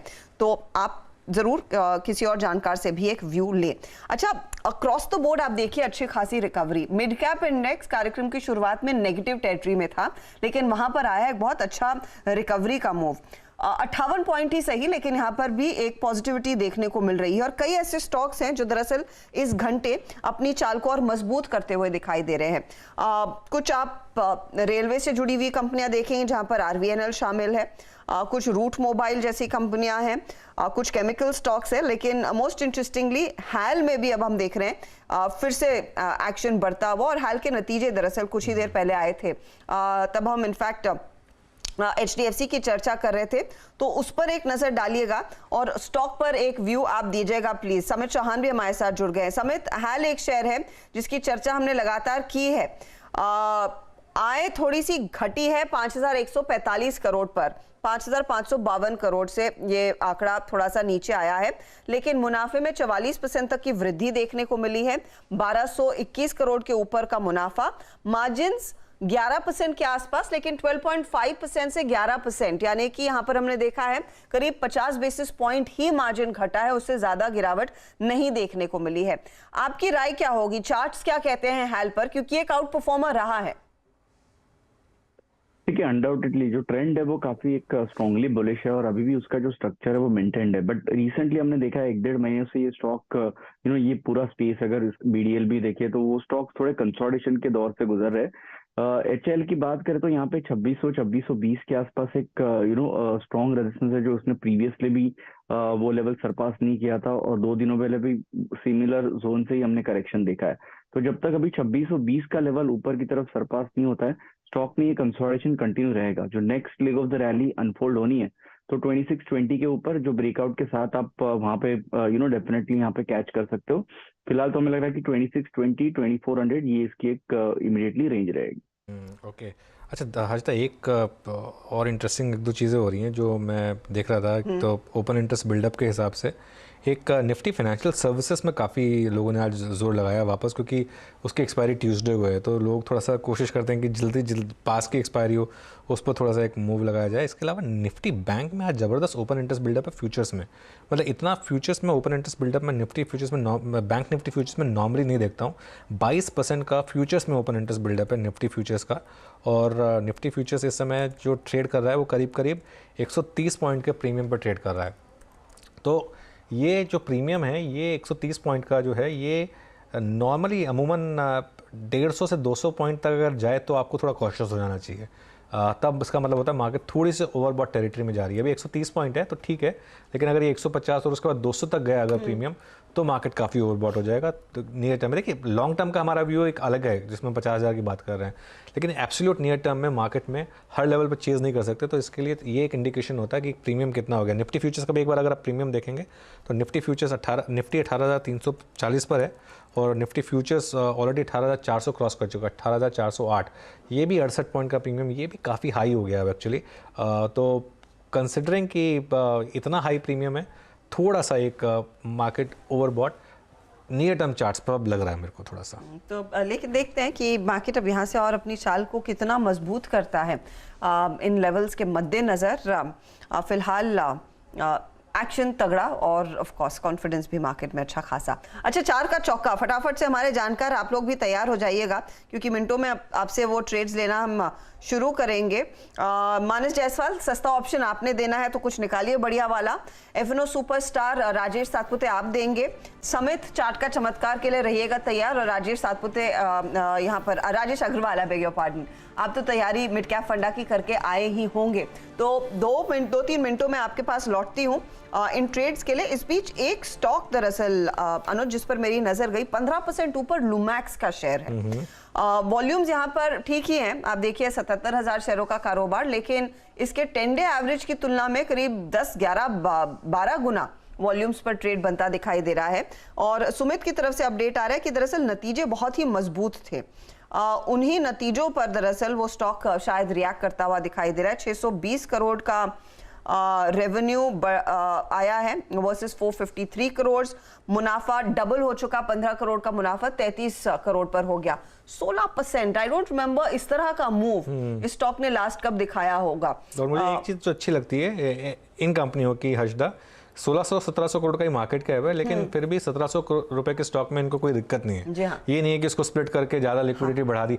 यही स्टॉक अगर 172 रुपए का होता स्प्लिट करके तो मेरे ख्याल से बहुत ज्यादा लिक्विडिटी होती है इसमें। अब लिक्विडिटी इसमें कम है क्योंकि लोग 1700 वाले स्टॉक में उतना ट्रेड नहीं करते, ट्रेड करना चाहते। लेकिन कंपनी अच्छी है, प्रोडक्ट्स अच्छे हैं और नतीजे डेफिनेटली वो रिफ्लेक्ट कर रहे हैं तेजी। कविता जी, इस पर एक टेक्निकल चेक देंगी क्या प्लीज आप? लूमैक्स 1724 पर आ गया है। यस आजदा ji, so stock after this 16% ऊपर है। मुझे लगता है अपने प्रीवियस हाइज जिस तरीके के वॉल्यूम और मोमेंटम बनता हुआ दिख रहा है 1770-1800 के लेवल्स की तरफ ये फर्दर एक्सटेंड होता हुआ दिख सकता है। तो जिन्होंने पोजीशन बनाई है ट्रेलिंग स्टॉप लॉस उन्हें मेंटेन करना चाहिए। ट्रेडिंग पर्सपेक्टिव से जिन्होंने बनाया है 1680 should be the stop loss और ऊपर में 1770-1800 तक के टारगेट्स के लिए इसे बने रहना चाहिए।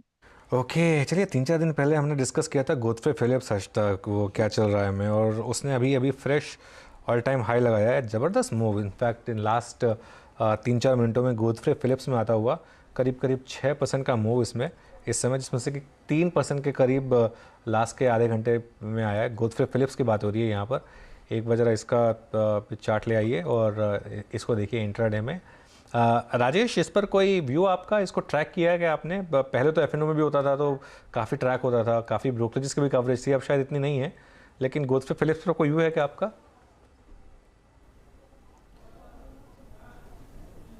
राजेश अग्रवाल जी, सॉरी। ओके, हाँ देखिए नंबर्स ठीक है, इक्विटी बहुत छोटी है, वॉल्यूम्स लगातार बहुत कम होते हैं कई बार, लेकिन इसमें एक लैंड की स्टोरी है जो अक्सर आती रहती है, उस वजह से हो सकता है कोई मूव हो। लेकिन मैं इसमें अभी इस वक्त खरीदारी की सलाह नहीं दूंगा। एक तो बहुत बढ़ चुका है, कोई करेक्शन का इंतज़ार करें, और बेहतर प्ले हमारे हिसाब से ऑलवेज आईटीसी रहेगा। तो हमारी राय तो आईटीसी पे ही रहेगी।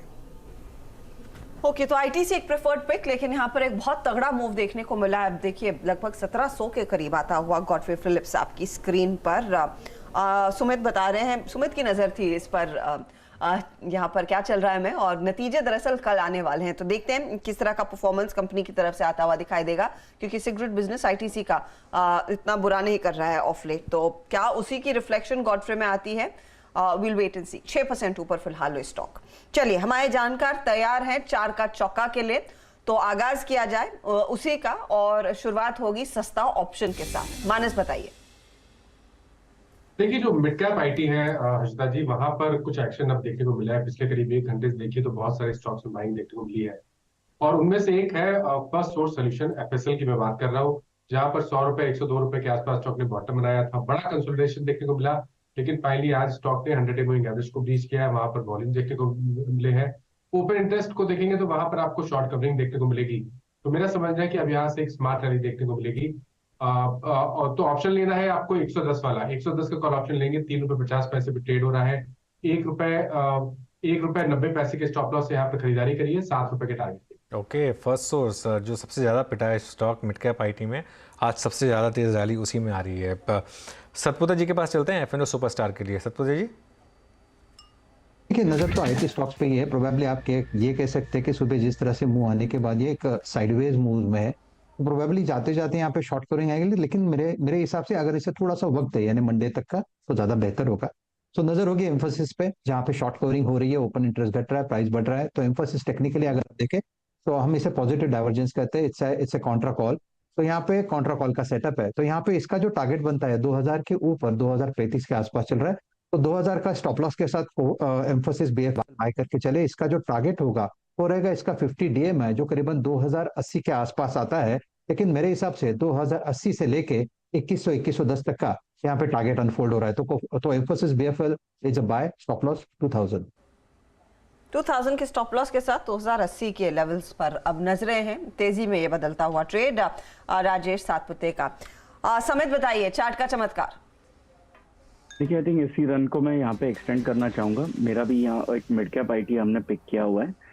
निफ्टी आईटी इंडेक्स देखे तो काफी टाइम के बाद अर्ली साइंस ऑफ रिवाइवल है। वीकली चार्ट काफी एक पॉजिटिवली पॉइज्ड है यहाँ पे। तो हम यहाँ पे मिड कैप आईटी के साथ जाना चाहेंगे LTI, लार्सन टोब्रो इन्फोटेक।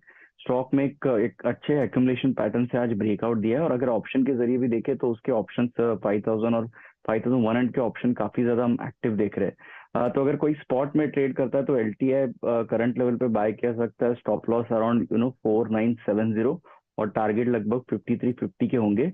और अगर कोई ऑप्शन के जरिए इसमें ट्रेड करता है तो हमारे ख्याल से 5100 का कॉल ऑप्शन बाय करने की सलाह रहेगी। स्टॉप लॉस 60 का रहेगा और 200 से 220 के इसके टारगेट्स होंगे। L&T इन्फोटेक आज 90% कॉल्स आईटी पर आई हैं। तो एक देखना ये है कि आज ये एक वन ऑफ है या एक फ्रेश मूव की स्टार्ट है, क्योंकि अगर यूएस बॉन्ड यील्ड्स यहाँ से सिग्निफिकेंटली गिरती हैं तो फिर एक वैल्यूएशन पे जो प्रेशर है वो कम होगा आईटी कंपनियों पे, और तो ये और रिसेशन फियर्स भी कम होंगे यूएस में। तो ये कंबाइंड फैक्टर क्या आगे जाके एक बड़ी रैली को की तैयारी कर रहा है, ये देखने वाली बात होगी। चलिए अब मिड कैप फंडा ले लेते हैं राजेश जी से। राजेश जी बताइए, क्या चुना आपने? अनुज जी, जैसा मिड कैप फंडा की बात हो रही है और बहुत ऑटो एंसिलरी में हम मूवमेंट देख रहे हैं। अभी थोड़ी देर पहले हर्षदा बिलोमैक्स की बात कर रही थी, तो मैं समझता हूँ FIM इंडस्ट्री, जिसकी चर्चा मैंने पहले भी कई बार मिड कैप फंडा में ही करी हुई है, उसी के साथ जाना चाहूँगा। अगर आप देखेंगे तो ऑटोमोटिव लाइटिंग में, सिग्नलिंग इक्विपमेंट में एक बड़ी कंपनी है। करीब 95 से 97% रेवेन्यू का हिस्सा इनका टू व्हीलर्स से आता है। जितने भी बड़े टू व्हीलर्स OEM मैन्युफैक्चरर है, प्राय सभी के साथ इनके करार हैं, फिर वो चाहे यामा हो, होंडा हो या TVS हो या कोई भी हो। 9 प्लांट हैं इनके पूरे देश में अगर देखा जाए तो। और अब इनका फोकस जो है अपना रेवेन्यू का हिस्सा ऑटो LED से बढ़ाने का है, क्योंकि वहाँ मार्जिन बहुत बेहतर आ रहे हैं। EV में भी अच्छी पोजीशन बना रहे हैं। ओला के साथ इनका एक करार हुआ है जिसमें ये पूरी तरीक़ा से ये सप्लाई करेंगे ओला इलेक्ट्रिक को। अगर आप वैल्यूएशन भी देखेंगे ना तो पिछले साल पूरे साल में इनके 72 रुपये की अर्निंग आई थी और इस तिमाही में अकेले इनके 30 रुपये की अर्निंग आई है। तो हमारा ये अंदाज़ है कि इस साल इनके 100 रुपये की अर्निंग क्रॉस कर जाएगी। मार्जिन्स बेहतर आए थे इस बार। अगर आप देखेंगे इस तिमाही में 25% के आसपास सेल्स में जंप आया है, 55% के आसपास बॉटम लाइन में जंप आई है। सारे पायदान पे बहुत खरी उतरती है। मध्यम से लंबी अवधि का टारगेट हमारा इसमें 2400 रुपये का है, लेकिन इस वक्त अगर बहुत छोटी अवधि की बात करी जाए तो मैं समझता हूँ 1850 तक के टारगेट ट्रेडिंग के नज़रिए से सिर्फ 1850 के टारगेट हो सकते हैं, बट लंबी अवधि में 2400 के टारगेट। ओके, लंबी अवधि में 2400 के टारगेट। शुक्रिया राजेश जी। फीएम इंडस्ट्रीज़, ये मेरे ख्याल से 2006 में इसका आईपीओ आया था हर्षता, शायद 145 रुपये पे इसका आईपीओ आया था। और मतलब हमने एक्चुअली इसकी शायद इतनी चर्चा की नहीं है जितनी शायद इसने डिज़र्व की है, लेकिन 18 से 14 इस समय स्टॉक का भाव और 2000 से ऊपर जाने की क्षमता रखता है। ये राजेश जी का व्यू। चलिए, 4 का चौका हो गया। अब हम काम करते हैं, अब हमारे साथ एक बिग मार्केट वॉइस में जोड़ लेते हैं हम एवेंडस कैपिटल ऑल्टरनेट स्ट्रैटेजीज के को सीईओ वैभव सांघवी को। वैभव जी, गुड आफ्टरनून और शुक्रिया आपका समय देने के लिए हमारे लिए। क्योंकि आप एक लॉन्ग शॉर्ट फंड चला रहे हैं, तो इस समय आप बताइए किस तरीके से अप्रोच कर रहे हैं इस मार्केट में, सिर्फ लॉन्ग या फिर इस तेज़ी का थोड़ा फ़ायदा उठा के शॉर्ट साइड में भी ट्रेड्स बन रहे हैं? क्या व्यू है मार्केट पर इस समय? श्योर अनुज, और काफी अच्छा लग रहा है आपको देखकर हिंदी चैनल पे। मुझे भी अच्छा लग रहा है। मैं ये बताना चाहूंगा कि फ्रॉम अ व्यू पर्सपेक्टिव, जैसा आपने कहा कि लॉन्ग शॉर्ट फंड हम चलाते हैं, एक बड़ी इवेंट जो हम देखें कि कल के यूएस सीपीआई नंबर्स के बाद जिस तरह से ग्लोबल मार्केट्स में तेजी आई है, हमें लगता है कि ये थोड़ी बरकरार रहेगी।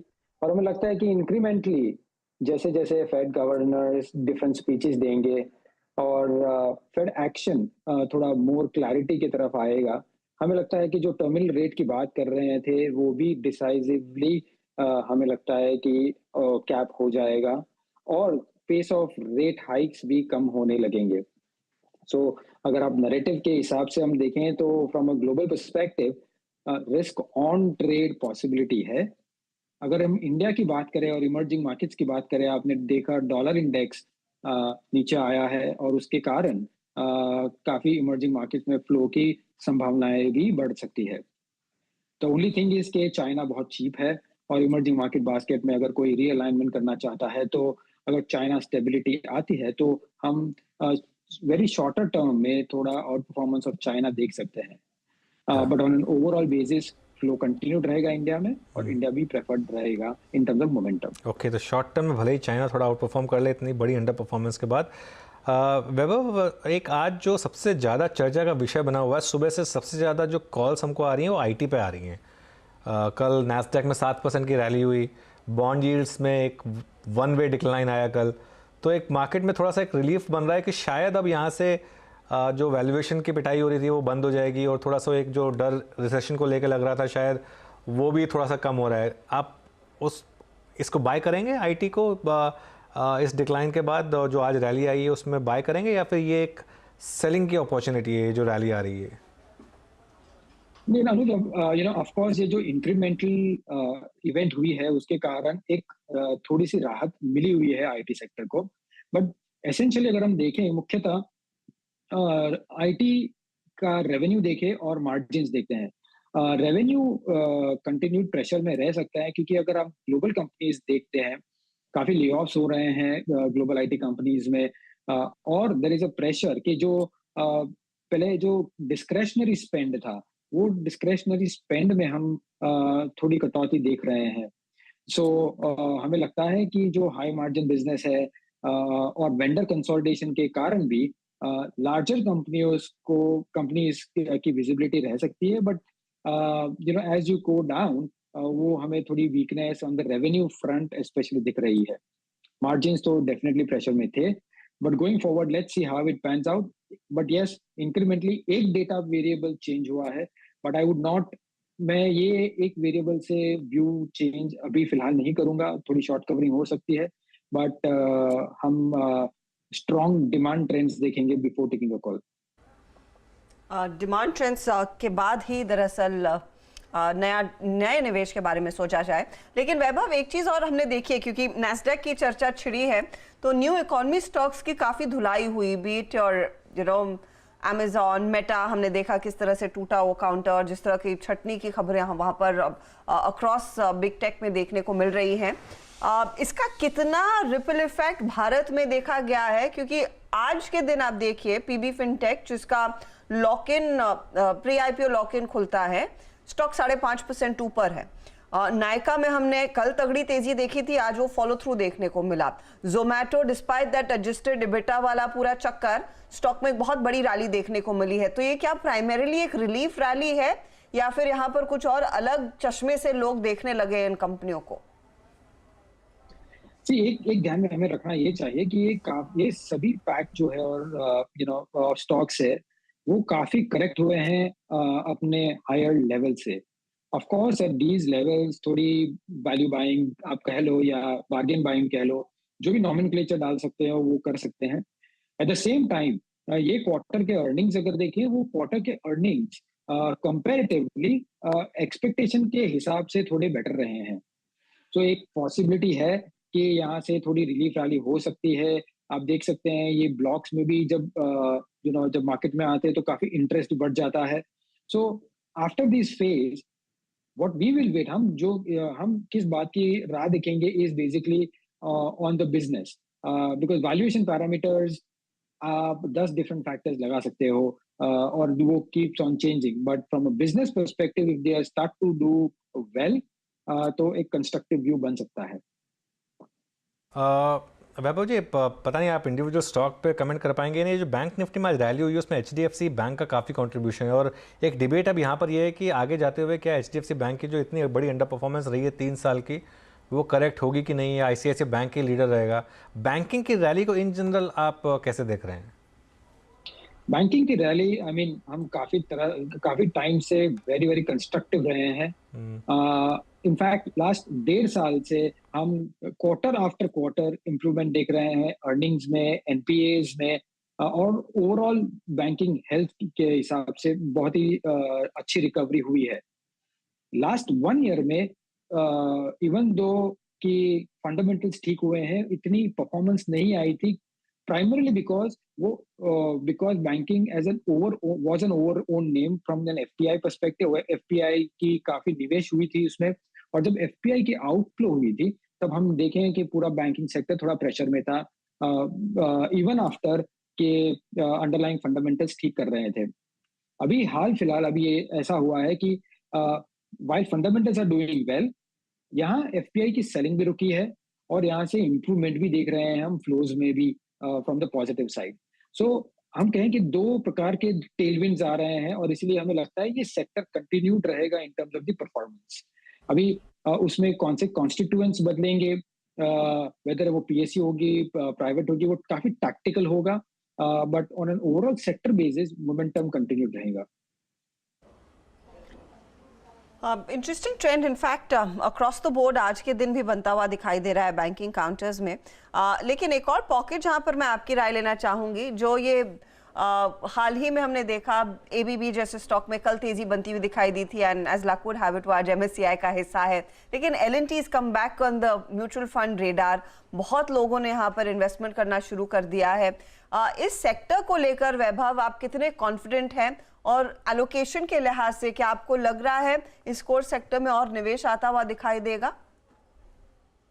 हम काफी पॉजिटिव है, और जिस हिसाब से गवर्नमेंट जो काम कर रही है ऑन द सप्लाई साइड, और जैसे पीएलआई स्कीम्स का इम्प्लीमेंटेशन जिस हिसाब से हो रहा है, ट्रैक्शन मिल रहे हैं प्रोजेक्ट्स में, और ओवरऑल बेसिस आपकी कैपेसिटी यूटिलाइजेशन देखें, जो आरबीआई की रिपोर्ट आई थी 74-75% के आसपास आप कैपेसिटी यूटिलाइजेशन देख रहे हैं ओवरऑल। तो जब भी ऐसा होता है तब हम देखते हैं कि फ्रेश निवेश होता है इंडस्ट्री की तरफ से, और वो निवेश में कैप गुड्स और ओवरऑल कोर इंडस्ट्रीज काफी बेहतरीन कर सकती है। सो अगर हम देखें from a medium to longer term basis, जिस हिसाब के ऑर्डर फ्लो हो रहे हैं, मार्जिन्स रिकवरी हो रही है ऑन द ओवरऑल पैक, हमें लगता है कि ये कंटिन्यू परफॉर्मेंस देती रहेगी। हाँ, शॉर्टर टर्म में वैल्यूएशंस कैन वो सकते हैं। At this point in time थोड़ी एक्सपेंसिव भी लग रहे हैं, बट हमारे हिसाब से मोमेंटम कंटिन्यू रहेगा। ओके आज का top loser by the way Eicher Motors, despite good numbers, शायद पोजीशनिंग कुछ ज़्यादा ज़बरदस्त हो गई थी इसमें। वैभव जी चलिए इसी पे बात कर लेते हैं। ऑटोज़ में अब क्या, क्योंकि काफ़ी बड़ी रैली देखी हमने सेलेक्ट नेम्स में, आयशर हो गया, टीवीएस मोटर हो गया, मारुति हो गया, एक सिर्फ टाटा मोटर्स छोड़ दें तो बाकी पूरे के पूरी सेक्टर ने ज़बरदस्त आउट परफॉर्म किया है। Yeah, of course, Anuj, I think autos primarily अगर आप देखें तो 4 सेगमेंट में है, सीवीज, पीवीज, टू व्हीलर्स और ट्रैक्टर्स। और एक कॉमन थ्रेड हम आप देखते हैं इन across the sector is basically जिस हिसाब से मॉडल की न्यू मॉडल लॉन्चेस हो रहे हैं और टू कि जैसे कंपनीज जिस हिसाब से सेल्स और बिक्री अच्छी तरह से कर रहे हैं और मार्जिन्स भी प्रोटेक्ट कर रहे हैं by having a tight leash on raw material prices और probably also the product prices भी इंक्रीज कर रहे हैं। हमें लग रहा है कि ये क्वार्टर आफ्टर क्वार्टर नंबर्स थोड़े बेहतर करने चाहिए। नाउ इन बिटवीन थोड़ी वॉलेटिलिटी रह सकती है, but on a secular basis last 5 साल में अगर आप देखें तो काफी प्रेशर रहा था पीवीज, टू व्हीलर्स और सीवीज में। हमें लगता है कि वो साइकिल टर्न हुई है और यहाँ से पेंटअप डिमांड के अलावा भी जैसे जैसे एस्पिरेशन लेवल्स बढ़ रही है हम इसमें सेक्युलर डिमांड इंक्रीज देख सकते हैं। सो यहाँ से नेक्स्ट 1 to 2 years हमें लगता है कि यहाँ से ट्रेंड अप दिख रहा है और स्पेशली ऑन दोस कंपनीज जिसकी मॉडल लॉन्च साइकिल काफी पॉजिटिव है। ओके वैभव शुक्रिया आपका और उम्मीद करता हूँ आगे आपसे बात करते रहेंगे शो पर, लेकिन आज के लिए शुक्रिया और have a good weekend. Thank you. चलिए तो ये थे वैभव एवेंडस से। एक बार जरा मार्केट पर नज़र डाल लेते हैं, उसके बाद जतिन के पास जाएंगे। निफ्टी अभी भी हाईएस्ट पॉइंट 18,360, तो अब वो 18,350 के ऊपर टिक गया है और लाइफ स्पेंड कर रहा है वहाँ पर। एक बार जरा इन्फोसिस लेकर आइए इंट्राडे चार्ट में। इन्फोसिस क्लियरली आईटी में स्ट्रॉन्गेस्ट स्टॉक रहा है और डिक्लाइन भी जब हुई थी तो इन्फोसिस रिलेटिवली उसने आउट परफॉर्म किया था compare to others like HCL tech, और अभी Infosys highest point of the day 1570 के आसपास। यतिन के पास चलते हैं और जानते हैं कि क्या डीलर्स बता रहे हैं उनको डीलिंग रूम चेक में। यतिन बताइए। Good afternoon. देखिए जो एक स्पेस आईटी के अलावा है जो शॉर्ट कवरिंग जहां देखने को मिल रही है वो है मेटल्स और एलाइड। तो 2 स्टॉक्स वो स्पेस में से सबसे पहले रेन इंडस्ट्रीज, यहाँ ओपन इंटरेस्ट में लगभग 5.5-6% का कट हुआ है और यहाँ डीलिंग रूम्स को लगता है कि अच्छी शॉर्ट कवरिंग की उम्मीद है। उनको लगता है कि शायद स्टॉक में 180 से लेकर 182 के लक्ष्य 2-4 ट्रेडिंग सेशंस में आ जाए, इसके लिए यहाँ खरीदारी वो कर रहे हैं। इसके अलावा वेदांता और नॉन फेरस पैक पे डीलिंग रूम्स का ज़्यादा ध्यान है क्योंकि कॉपर और एल्यूमिनियम के दाम में आपने मजबूती ज़्यादा देखी है स्टील के मुकाबले, तो उनको लगता है पोजिशनली यहाँ खरीदारी करके चलें। शायद 15 से 20 रुपये का अपसाइड आपको शॉर्ट टर्म में देखने को मिल सकता है। तो ब्रॉड थीम जो है वो यही है कि मेटल्स में अभी भी काफ़ी शॉर्ट कवरिंग बची हुई है जिसके कारण स्टॉक प्राइसेस को लोअर एंड पे सपोर्ट मिल सकता है।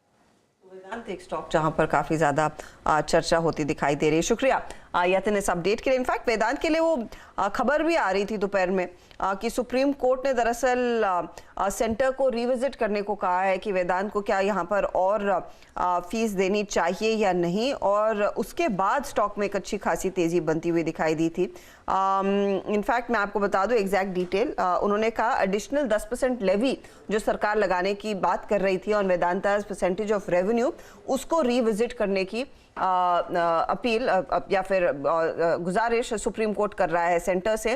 वेदांत ने कहा है कि वो बाड़मेर से अपना प्रोडक्शन दरअसल डबल कर सकते हैं अगर सरकार वो 10% अतिरिक्त लेवी हटा देती है।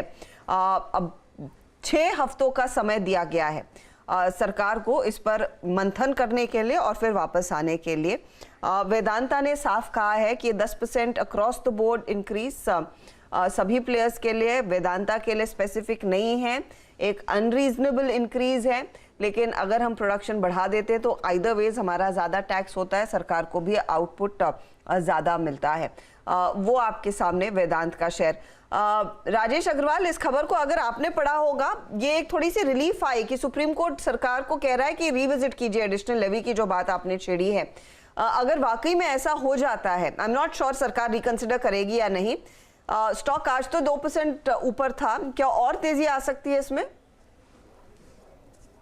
बिल्कुल आ सकती है, क्योंकि अगर आप देखो तो अगर ये खबर नहीं भी आए तो जिस तरीके के इनके प्रोडक्ट प्रोफाइल है, फिर वो चाहे किसी भी तरीके के मेटल्स हो, क्रूड हो, सारे में इनकी पहुंच बनी हुई है। बीच बीच में लगातार बड़े डिविडेंड भी दे रहे हैं, नंबर्स भी ठीक ठाक आए थे। और आगे आने वाले दिनों में जो मेटल्स को लेकर चिंता बनी हुई है या जिस तरीके के नंबर्स ख़राब आ रहे हैं मेजर स्टील कंपनीज़ की, मुझे लगता है कि वो वक्ती तौर पे आगे आने वाले दिनों में सुधार होता हुआ नज़र आएगा। तो कोई गिरावट आती है, खरीदारी का मौका रहेगा। एक्चुअली ये जो बात बोली ना राजेश ने, हर्षिता, ये बहुत इंपॉर्टेंट है। मिड का ये जो निफ्टी का मेटल्स इंडेक्स में देख रहा था, निफ्टी के मेटल्स इंडेक्स में जो सुपर साइकिल की रैली स्टार्ट हुई थी 2700 के करीब से स्टार्ट हुई थी, 2700 से वो 6700 तक गया था मेटल्स इंडेक्स। 6700 वाला वो जो मेटल्स इंडेक्स है उसके बाद गिरना शुरू हुआ था और 6700 से आ गया था 4400 पर। 4400 पर ऐसा लग रहा था कि शायद वो पूरी की पूरी रैली पूरी की पूरी फुस हो गई है। लेकिन अब उसके बाद जो इसने रैली स्टार्ट की है, अब ये जो मैं बोल रहा था कि इसका हाई था करीब करीब 6700-6800, अब ये वापस आ गया 6000 के करीब। इनफैक्ट अपने जो 52 वीक हाइज हैं इसके विद इन 5% आ गया। और इसका एक कारण ये है कि जो हमारी दिवाली शो पर एस नरेंद्र जी से भी बात हुई थी, ICICI प्रो के मैनेजर, उन्होंने कहा था कि एक चाइना में एक सेकंड राउंड ऑफ रैली आएगी। अब वो जो कम्युनिस्ट पार्टी की वो मीटिंग है उसको ख़त्म होने के बाद वो आप देख रहे हैं कुछ लेवल तक। तो इसके लिए एक मेटल्स में जो है आप नोटिस करेंगे कि पिछले 3-4 दिन में जैसे आज हमने सुबह नोटिस किया था कि JSPL ख़राब नंबर के बाद भी नहीं गिरा, ठीक है ना, सेल भी ख़राब नंबर के बाद भी भागा। तो वो एक मार्केट एक अज्यूम कर रहा है कि शायद एक वो जो साइकिल थी वो वापस रिज्यूम होने वाली है, इसके लिए ये इस तरीके का मूव। और अगर यूएस में रिसेशन नहीं आया बाई चांस तो वो भी एक बहुत बड़ा पॉजिटिव फैक्टर होगा मेटल्स के लिए, क्योंकि वहाँ वो ही काफ़ी बड़े कंज्यूमर है मेटल्स के, तो ये भी एक फैक्टर हो सकता है। तो इनफैक्ट अलग अलग कहानी, अलग अलग थीम्स पर मेटल्स में तेजी है।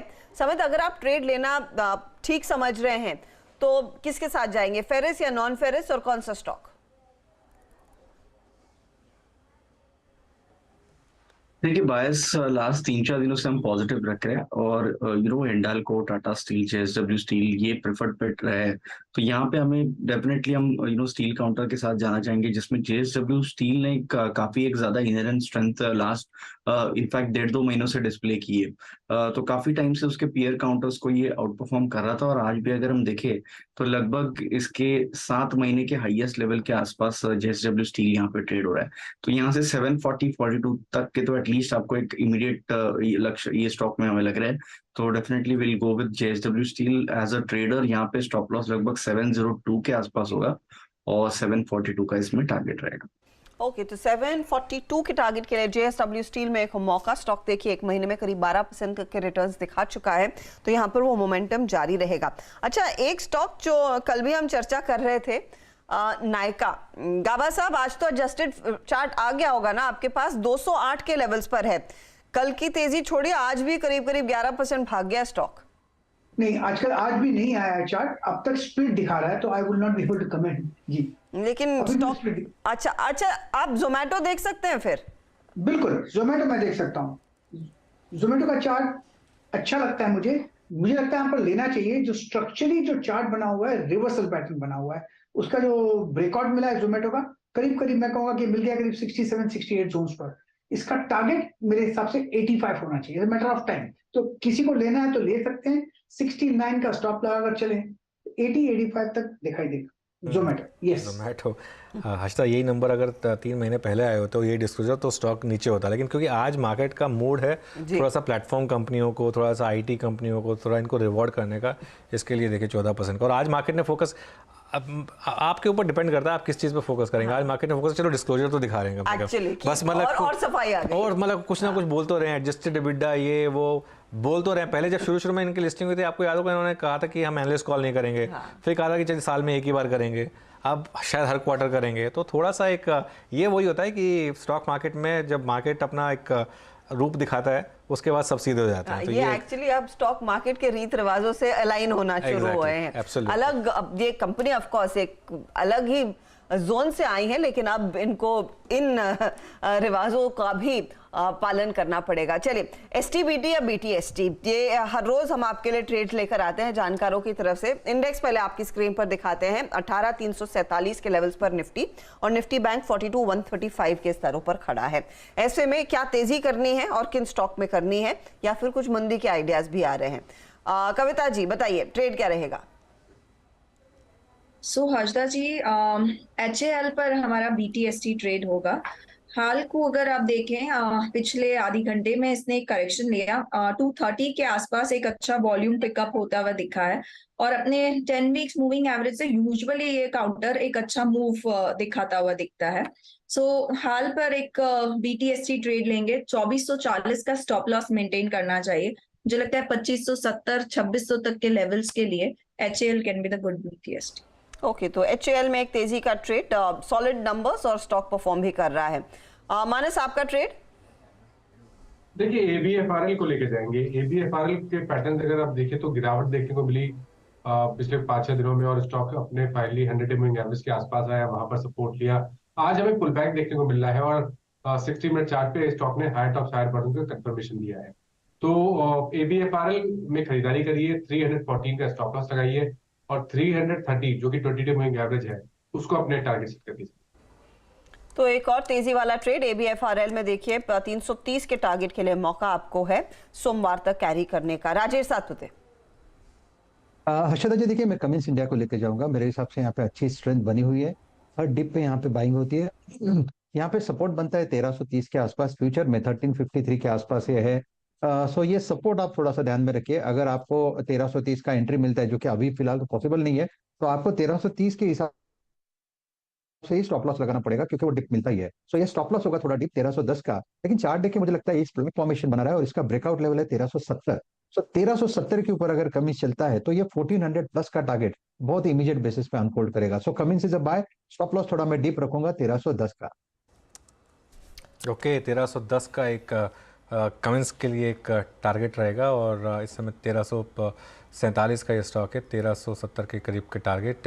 एक दो नंबर्स और आपकी स्क्रीन पर फ्लैश करते हुए टेगा के नंबर्स आपकी स्क्रीन पर फ्लैश कर रहे थे। एक बार जरा एक इंडिविजुअल स्टॉक देख लेते हैं एक बार, वापस जरा एक बार लेकर आइए। इन्फोसिस 1570 इस समय क्रॉस करता हुआ और उसके बाद लेकर आइए टाटा स्टील। दोनों स्टॉक्स में इस समय आप एक ज़बरदस्त तेज़ी देख रहे हैं। चलिए अब BTST का सिलसिला जारी करते हैं और अब शायद प्रकाश जी की कॉल रह गई है। प्रकाश जी, क्या चूज़ किया आपने? मार्केट तो जैसा सुबह स्टार्ट किया था वैसा ही एकदम स्ट्रेंथ के साथ जा रहा है, हालांकि मिड कैप में थोड़ी सी गिरावट आई है। बिल्कुल, इनफैक्ट जो लग रहा था मुझे कि थोड़ा करेक्शन आएगा, करेक्शन नहीं आया, इनफैक्ट टाइम वाइज करेक्शन आया। इसका मतलब ये कि अब भी बरकरार है निफ्टी और बैंक निफ्टी में। तो एक तो वो है। दूसरा स्टॉक जो मैंने चुना है वो IT पैक से, वो है माइंडट्री। इसका चार्ट स्ट्रक्चर बढ़िया है, सेटअप भी बहुत बढ़िया है, जो ब्रेकआउट मिला है हायर टाइम फ्रेम बेसिस पे बहुत ही बढ़िया है। माइंडट्री अब ट्रेड कर रहा है 3662 पर। मुझे लगता है थोड़ा वक्त दीजिए, 3800 देखेंगे माइंडट्री पे। स्टॉप लगाई 3600 माइंडट्री। 3800 की तैयारी कर रहा है माइंडट्री। 3600 का स्टॉप लॉस लगाइए तो करीब 60 रुपये का रिस्क और करीब 140 रुपये के बीच के आपके टारगेट्स। तो अच्छा रिस्क रिवॉर्ड यहाँ पर बनता हुआ। आप समित के पास चलते हैं, उनकी ट्रेड ले लेते हैं। समित, देखिए यहाँ पे एक बैंकिंग काउंटर के साथ जाना चाहेंगे। बैंक निफ्टी में हमें लग रहा है कि यहाँ से मूव और एक्सटेंड होगी 42,600 43,000, बट HDFC बैंक के अलावा और कोई ऐसे मेजर स्टॉक्स में हमें मोमेंटम नहीं दिख रहा है। बट यहाँ पे SBI की बात करें तो 2-3 दिनों का एक अच्छा करेक्शन इसने कंप्लीट किया है और इम्पोर्टेंटली 4 दिनों पहले एक अपसाइड गैप इसने क्रिएट किया था, वो कहीं ना कहीं गैप फिलिंग का प्रोसेस यहाँ पे कंप्लीट हो चुका है। तो हमें लगता है कि SBI थोड़ा सपोर्टिव रहेगा और करंट लेवल पे रिस्क रिवॉर्ड थोड़ा इसमें फेवरेबल है, तो इसलिए SBI में हम बाय करने की सलाह देंगे 590 के स्टॉप लॉस के साथ 620 का टारगेट और ऑप्शन के जरिए लगभग 610 का कॉल ऑप्शन 9 रुपए के आसपास जो ट्रेड हो रहा है वो बाय किया सकता है। 5 रुपए का स्टॉप लॉस, उसमें 16 रुपए का टारगेट रहेगा। SBI पर दरअसल एक ट्रेड तेजी की तरफ 610 का आप टारगेट लेकर चले, 16 का यहाँ पर लेवल आता हुआ दिखाई देगा, तो लगभग डबल होने के पूरे आसार इस कॉल के आपकी स्क्रीन पर। राजेश अग्रवाल, आपके पास भी है कोई ट्रेड जो कैरी करना ठीक समझते हैं आप सोमवार तक? देखिए सोमवार तक के लिए या अगले हफ्ते, पूरे हफ्ते के लिए मैं कहूँ तो कोचिन शिपयार्ड पे ध्यान देना चाहिए। एक हफ्ते 10 दिन के ट्रेड में मुझे लगता है कि 700 के टारगेट इसमें आ सकते हैं। देश की सबसे बड़ी शिपयार्ड कंपनी है, मार्जिन्स बहुत शानदार है, 10,000 करोड़ के ऊपर के ऑर्डर बुक हैं और सरकार का जो रवैया है वाटरवेज और कार्गो वगैरह को डेवलप करने का, उससे सीधा सीधा फ़ायदा इस कंपनी को मिलने वाला है। मुझे लगता है कि बहुत छोटी अवधि में 700 रुपये के टारगेट इसमें बिल्कुल आ सकते हैं, लंबी अवधि में टारगेट बड़े भी हो सकते हैं। बट इस वक्त अगर बहुत स्विंग ट्रेड के लिए हफ्ते 10 दिन के लिए लेना हो तो मैं समझता हूँ कोचिन शिपयार्ड पे ध्यान देना चाहिए। कोचिन शिपयार्ड एक्चुअली अच्छा खासा मूव आ गया इसमें ऑलरेडी 8.5% इस समय ऊपर ये स्टॉक, लेकिन राजेश के टारगेट्स काफ़ी बड़े यहाँ पर। तो ये एक स्टॉक है जहाँ पर आपको नज़र रखनी है। मार्केट इस समय ऑलमोस्ट हाइस पर बंद होने की तैयारी कर रहा है। एक आध स्टॉक्स देख लेते हैं जिसमें लास्ट के कुछ मिनटों में मूव आ रहा है। एक बार जरा वो DCX सिस्टम्स लेकर आई है, जो आज की लिस्टिंग है हर्षिता, अब 50% ऊपर इस समय। सुबह खुली थी 40% ऊपर, अब वो एंड कर रही है 50% ऊपर। ज़बरदस्त मूव इस समय स्टॉक में आता हुआ आज की लिस्टिंग। राजेश जी, इसको एनालाइज किया क्या आपने अपने यहाँ पर DCX सिस्टम्स को, और आपके क्लाइंट्स के लिए क्या व्यू होगा यहाँ पर? देखिए, हमने क्लाइंट्स को यही व्यू दिया है कि अगर किसी ने सिर्फ फ्लिपिंग के लिए लिया हो, शॉर्ट टर्म के लिए लिया हो, तो 50% की बढ़त में थोड़ा मुनाफा वसूल करना चाहिए। बट लंबी अवधि में हम समझते हैं कि स्टॉक रखने लायक है। कोई गिरावट आती है तो खरीदारी की भी सलाह रहेगी। जो लिस्टिंग गेन हम देख रहे हैं वो इस वजह से देख रहे हैं कि एक तो वैल्यूएशन ठीक ठाक आए थे, दूसरे जो सेक्टर्स में ये प्ले कर रही है एरोस्पेस और डिफेंस, वो इस वक्त बहुत ही फेवर वाले सेक्टर हैं। और सबसे बड़ी बात है कि जो गवर्नमेंट का नज़रिया है, गवर्नमेंट का मेक इन इंडिया या आत्मनिर्भर भारत, उसके सीधा फ़ायदा इनको मिलता है। बैलेंस शीट अच्छी है, मार्जिन सुधरे हुए हैं, और जिस तरीक़े से मैनेजमेंट ने जो अपनी चर्चाएं प्री IPO दी थी, उससे लगता है कि आने वाले दिनों में एक अच्छा सुधार होगा। क्लाइंट को हमने जैसा कहा यही राय है, और दर्शकों को भी यही राय है कि अगर किसी ने शॉर्ट टर्म के लिए लिया है तो पार्शियल प्रॉफिट बुक कर सकते हैं। लंबी अवधि में स्टॉक पोर्टफोलियो में रखा जा सकता है।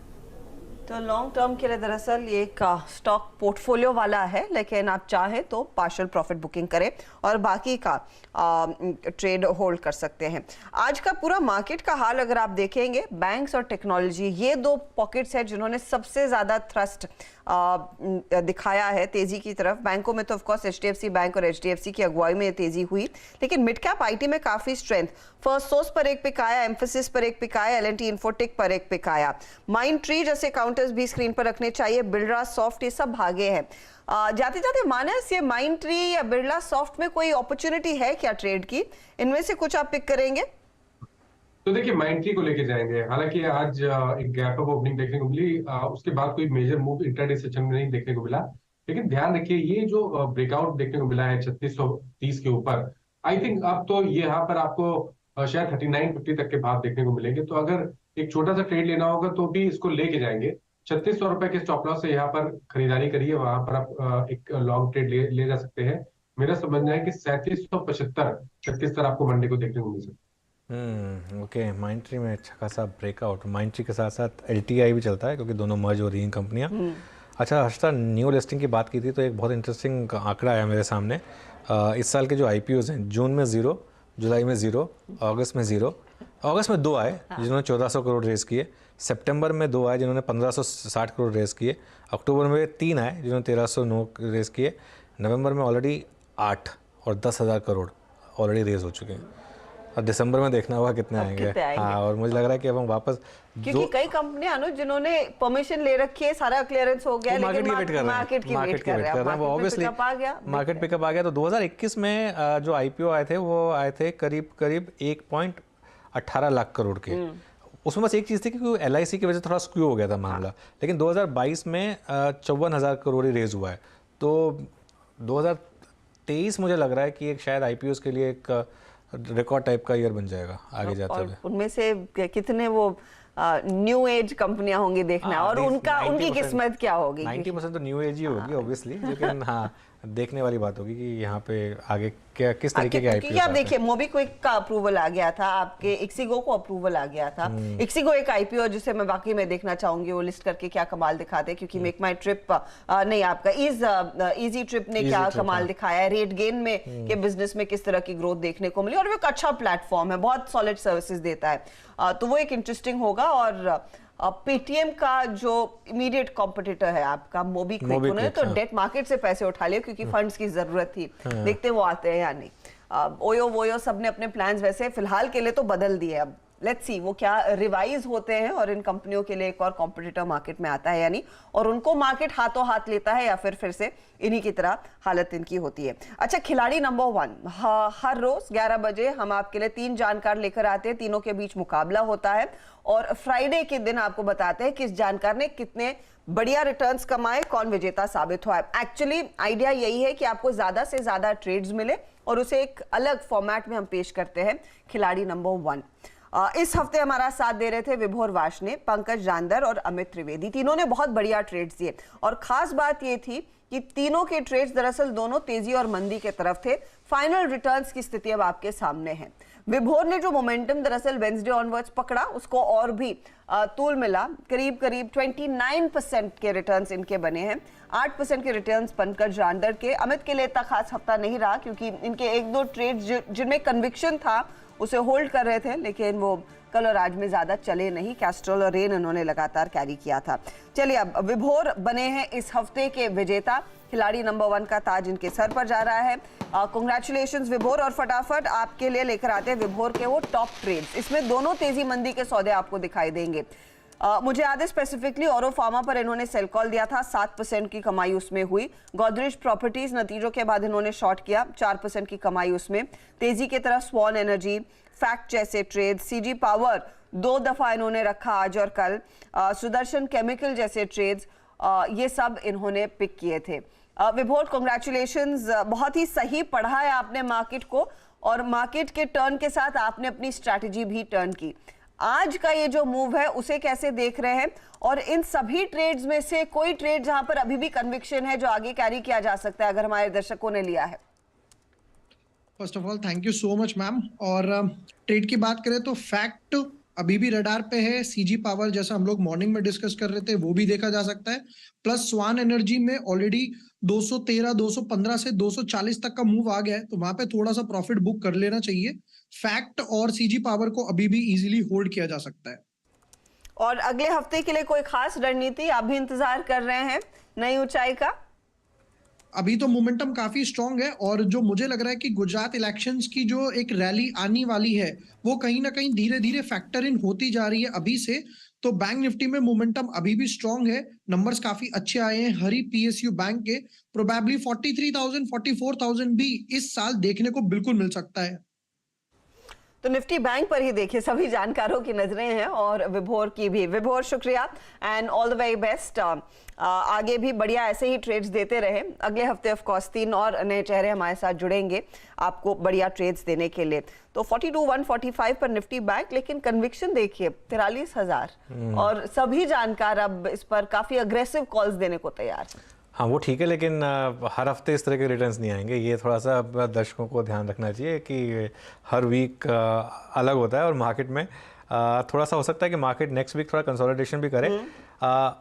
एक इंटरेस्टिंग चीज़ है आस्था की, जो आज मिड कैप में इतनी अंडर परफॉर्मेंस है, ये मतलब इसको हम किस तरीके से देखेंगे? क्योंकि नॉर्मली जो पहला दिन होता है रैली का वो स्क्वायरली लार्ज कैप्स को बिलोंग करता है। दूसरे दिन लार्ज कैप थोड़ा और आउट परफॉर्म करते हैं, तीसरे दिन से मिड कैप पार्टिसिपेट करना शुरू करते हैं। तो मंडे को हो सकता है कि वापस मिड कैप अंडर परफॉर्म करे, लेकिन ट्यूसडे से मिड कैप्स को मुझे लग रहा है कि अगर तो ये निफ्टी की रैली बरकरार रही तो एक रैली आनी स्टार्ट होगी। लेकिन एक चीज़ जो बहुत क्लियर हो गई है, अब निफ्टी का बेस फर्मली डिसाइड हो गया है 18,050। ऑब्वियसली 17,950, 18,000 भी कह सकते हैं आप उसको, लेकिन उस जोन को आप मान लीजिए 17,950, 18,000।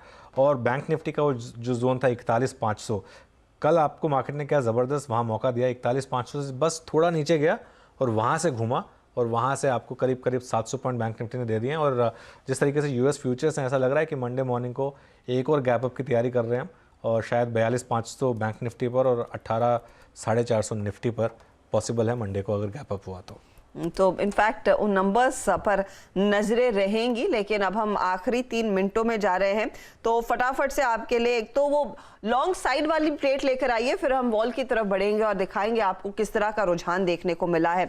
और जब तक वो डेटा आता है मैं आपको बताऊं, इस हफ्ते के कुछ आउट परफॉर्मर्स भी स्क्रीन पर आने चाहिए। ब्रिटानिया, जिसने इस हफ्ते करीब आपको 7-7.5% तक की तेजी करके दी है। HDFC बैंक 7.5% तक के गेन्स पर जाकर टिक रहा है और वहां पर आप ध्यान देंगे तो अच्छा खासा लॉन्ग बिल्टअप देखने को मिला है। HDFC ने करीब 6.5% तक की कमाई इस हफ्ते करके दी है, वहां पर भी लॉन्ग की पोजीशंस ऐड होती हुई। कोफोर्ट, JSPL, माइंट्री की हम बात कर रहे थे, ये सभी वो काउंटर्स हैं जहां पर लॉन्ग की पोजीशंस बिल्ड होती हुई दिखाई दी। Short covering, first source, Mphasis में ऑफ कोर्स, क्योंकि कल परसों तक तो यहाँ पर एग्रेसिव शॉर्ट साइड की पोजीशंस जुड़ रही थी। और इन्फो एज में हमने देखा, इन्फो एज में काफी दिनों बाद दरअसल इस तरह का मूव देखने को मिला है। बहुत ही बढ़िया यहाँ पर हाल होता हुआ, करीब 7% ऊपर। और दोनों इनकी इन्वेस्टी कंपनियां जोमैटो और PB फिनटेक में तेजी देखने को मिली है, तो उसका भी फायदा इनके हाथ लगता हुआ दिखाई दिया है। फटाफट से कुछ आपको मैं इंडेक्स के गेनर्स बता रही हूँ। एक तो ब्रिटानिया रहा, दूसरा अदानी एंटरप्राइजेस 4.5% ऊपर। टेक्नोलॉजी में भी पिछले 2 ट्रेडिंग सेशंस में धीरे धीरे करके एक्शन आया, तो HCL टेक और इन्फोसिस दरअसल वो स्टॉक्स है जहां पर तेजी की पोजीशंस इस हफ्ते हुई हैं। डीवीज लैब 12% टूटा है इस हफ्ते, ध्यान रखिएगा। लगातार पिछले हफ्ते से सेल साइड की पोजीशंस कंटिन्यू हुई, 12% इसने अंडर परफॉर्म किया। 4% टाइटन नीचे, बजाज फिनसर्व, पावर ग्रिड ये दूसरे काउंटर्स थे मंदी की तरफ, ये वो लूजर्स हैं इस हफ्ते के। चलिए आते हैं, क्लोजिंग आपकी स्क्रीन पर पेश हो रही है 18,357 के लेवल्स, तो रफली डे हाई के करीब ही हम इस समय जाकर टिकते हुए दिखाई देंगे। एक बहुत बढ़िया मूव देखने को मिला है, विदेशी बाजारों की रैली का फायदा भारतीय बाजारों में मिलता हुआ। निफ्टी बैंक आज का आउट परफॉर्मर, 550 पॉइंट की बढ़त पर टिकता हुआ, 1.5% तक की तेजी। बैंकों के साथ साथ टेक्नोलॉजी का एक बड़ा योगदान रहा है आज के इस पुल बैक में। 4% ऊपर निफ्टी का IT इंडेक्स, धमाकेदार खरीदारी यहां पर हुई है। और मिड कैप्स के साथ साथ दिग्गज दोनों ने दरअसल पार्टिसिपेट किया है इस पर्टिकुलर तेजी में। कुछ न्यू इकोनॉमी स्टॉक्स आपको दिखा देते हैं जो आज खबरों में थे। जोमैटो देखिए, नंबर्स आए, लॉस कम हो रहा है। एडजस्टेड EBITDA का कुछ खुलासा किया कि पिछले क्वार्टर एक्चुअली लॉस था, अब इस क्वार्टर में EBITDA पॉजिटिव हो रहा है, 13% भागा। नायका आज देखिएगा करीब 10% के गेन्स पर जाकर टिकता हुआ। PB फिनटेक जहां पर आज वो प्री IPO लॉक इन खुलता हुआ दिखाई दिया है, उसमें भी 6.5% तक की तेजी देखने को मिली, यानी कि ज्यादा बिकवाली के हाथ नहीं आए। इनफैक्ट कई लोगों ने स्टॉक उठाया है खुले बाजार में। तो ये कुछ स्टॉक्स थे जहां पर हमने देखा अच्छी खासी तेजी, और पेटीएम में भी 1% तक का इजाफा बनता हुआ दिखाई दिया था। अब आते हैं वॉल पर जो आपको क्लियरली दिखाएगा हीट मैप कि कहां पर तेजी और कितनी तेजी देखने को मिली। कल ये पूरी स्थिति उल्टी थी, गिरने वाले शेयरों की संख्या ज्यादा थी, बढ़ने वालों में कम स्टॉक्स थे। लेकिन आज देखिए बढ़त का दिन, HDFC और HDFC बैंक दोनों आउट परफॉर्मर्स, 1600 के ऊपर टिकता हुआ HDFC बैंक और यहाँ पर 6% की तेजी HDFC में। MSCI ने जो रूल साफ किए हैं मर्जर को लेकर, वेटेज इन दोनों का बढ़ता हुआ दिखाई देगा। Infosys, take Mahindra, HCL take, TCS, ये सभी वो 4 दिग्गज जहां पर हमने देखा तेजी। और यहां पर विप्रो जो 400 के आसपास जाकर टिक रहा है, मोमेंटम इधर भी था। मेटल कंपनियों में खरीदारी हिंडाल्को, टाटा स्टील की अगुवाई में होती हुई दिखाई दी। अपोलो हॉस्पिटल्स के नतीजे अच्छे, तो वहां पर तेजी का रुझान। आज रिलायंस इंडस्ट्रीज का साथ था तेजी में, करीब 2% ऊपर, 2630 पर वो टिक रहा है काउंटर। ग्रासिम हो, निजी बैंकों में आप देखिएगा एक्सिस बैंक जैसे ट्रेड्स जमकर घूमे हैं तेजी की तरफ। इंडसइंड बैंक में हमने देखा तेजी आई, of course HDFC leader of the pack रहा। आयशा नहीं चला, हीरो मोटो, M&M में हमने देखी थोड़ी बहुत मुनाफा वसूली बनती दिखाई दी है। तो ये इनफैक्ट वो स्टॉक्स जहां पर हमने देखा है सेल साइड की पोजीशंस और तेजी की पोजीशंस। फाइनल क्लोज जो आ रहा है 18,356 के आसपास, एक तगड़ा तेजी का सत्र, 328 अंकों की बढ़त पर दरअसल हम इंडेक्स को छोड़ जा रहे हैं। और 42,144 के लेवल्स पर निफ्टी बैंक, यानी कि यहाँ पर 500 अंकों की बढ़त। बस मिड कैप इंडेक्स है जो चला नहीं, आज फ्लैट रहा। अब लेकर आते हैं सीधा सौदा में नीरज और आशीष के टॉप परफॉर्मर्स। आशीष ने तेजी का साथ ही पकड़ा था, HDFC bank, Infosys, Fine Organics, tech Mahindra, ये वो काउंटर जो उन्होंने चुने और सब में 4.5 से 5.5% तक का इजाफा बनता दिखाई दिया। अब आइए नीरज के आउट परफॉर्मर्स पर, वहां पर भी तेजी के ही कॉल्स हैं जो ज्यादा जमे हैं। Apollo hospital, Deepak nitrate, Brigade, Torrent power, numbers का कुछ तड़का यहां पर भी देखने को मिला है, लेकिन सेंटिमेंट आज जमकर तेजी का था और वही स्क्रीन पर रिफ्लेक्ट होता हुआ दिखाई दिया। चलिए अब हम उतरेंगे कल की वीकेंड में, और याद रखिएगा इस समय इशारा यही है कि डाउ 170 पॉइंट ऊपर, नैस्डैक 95 पॉइंट ऊपर, तो वहां पर एक और सत्र तेजी की तैयारी हो रही है। अब इवेंचुअली क्या होगा उसको हम रिविजिट करेंगे सोमवार सुबह। शुक्रिया और आप सभी से लेंगे इजाजत, लेकिन खबरों का सिलसिला जारी रहेगा। आप बने रहें CNBC आवाज के साथ।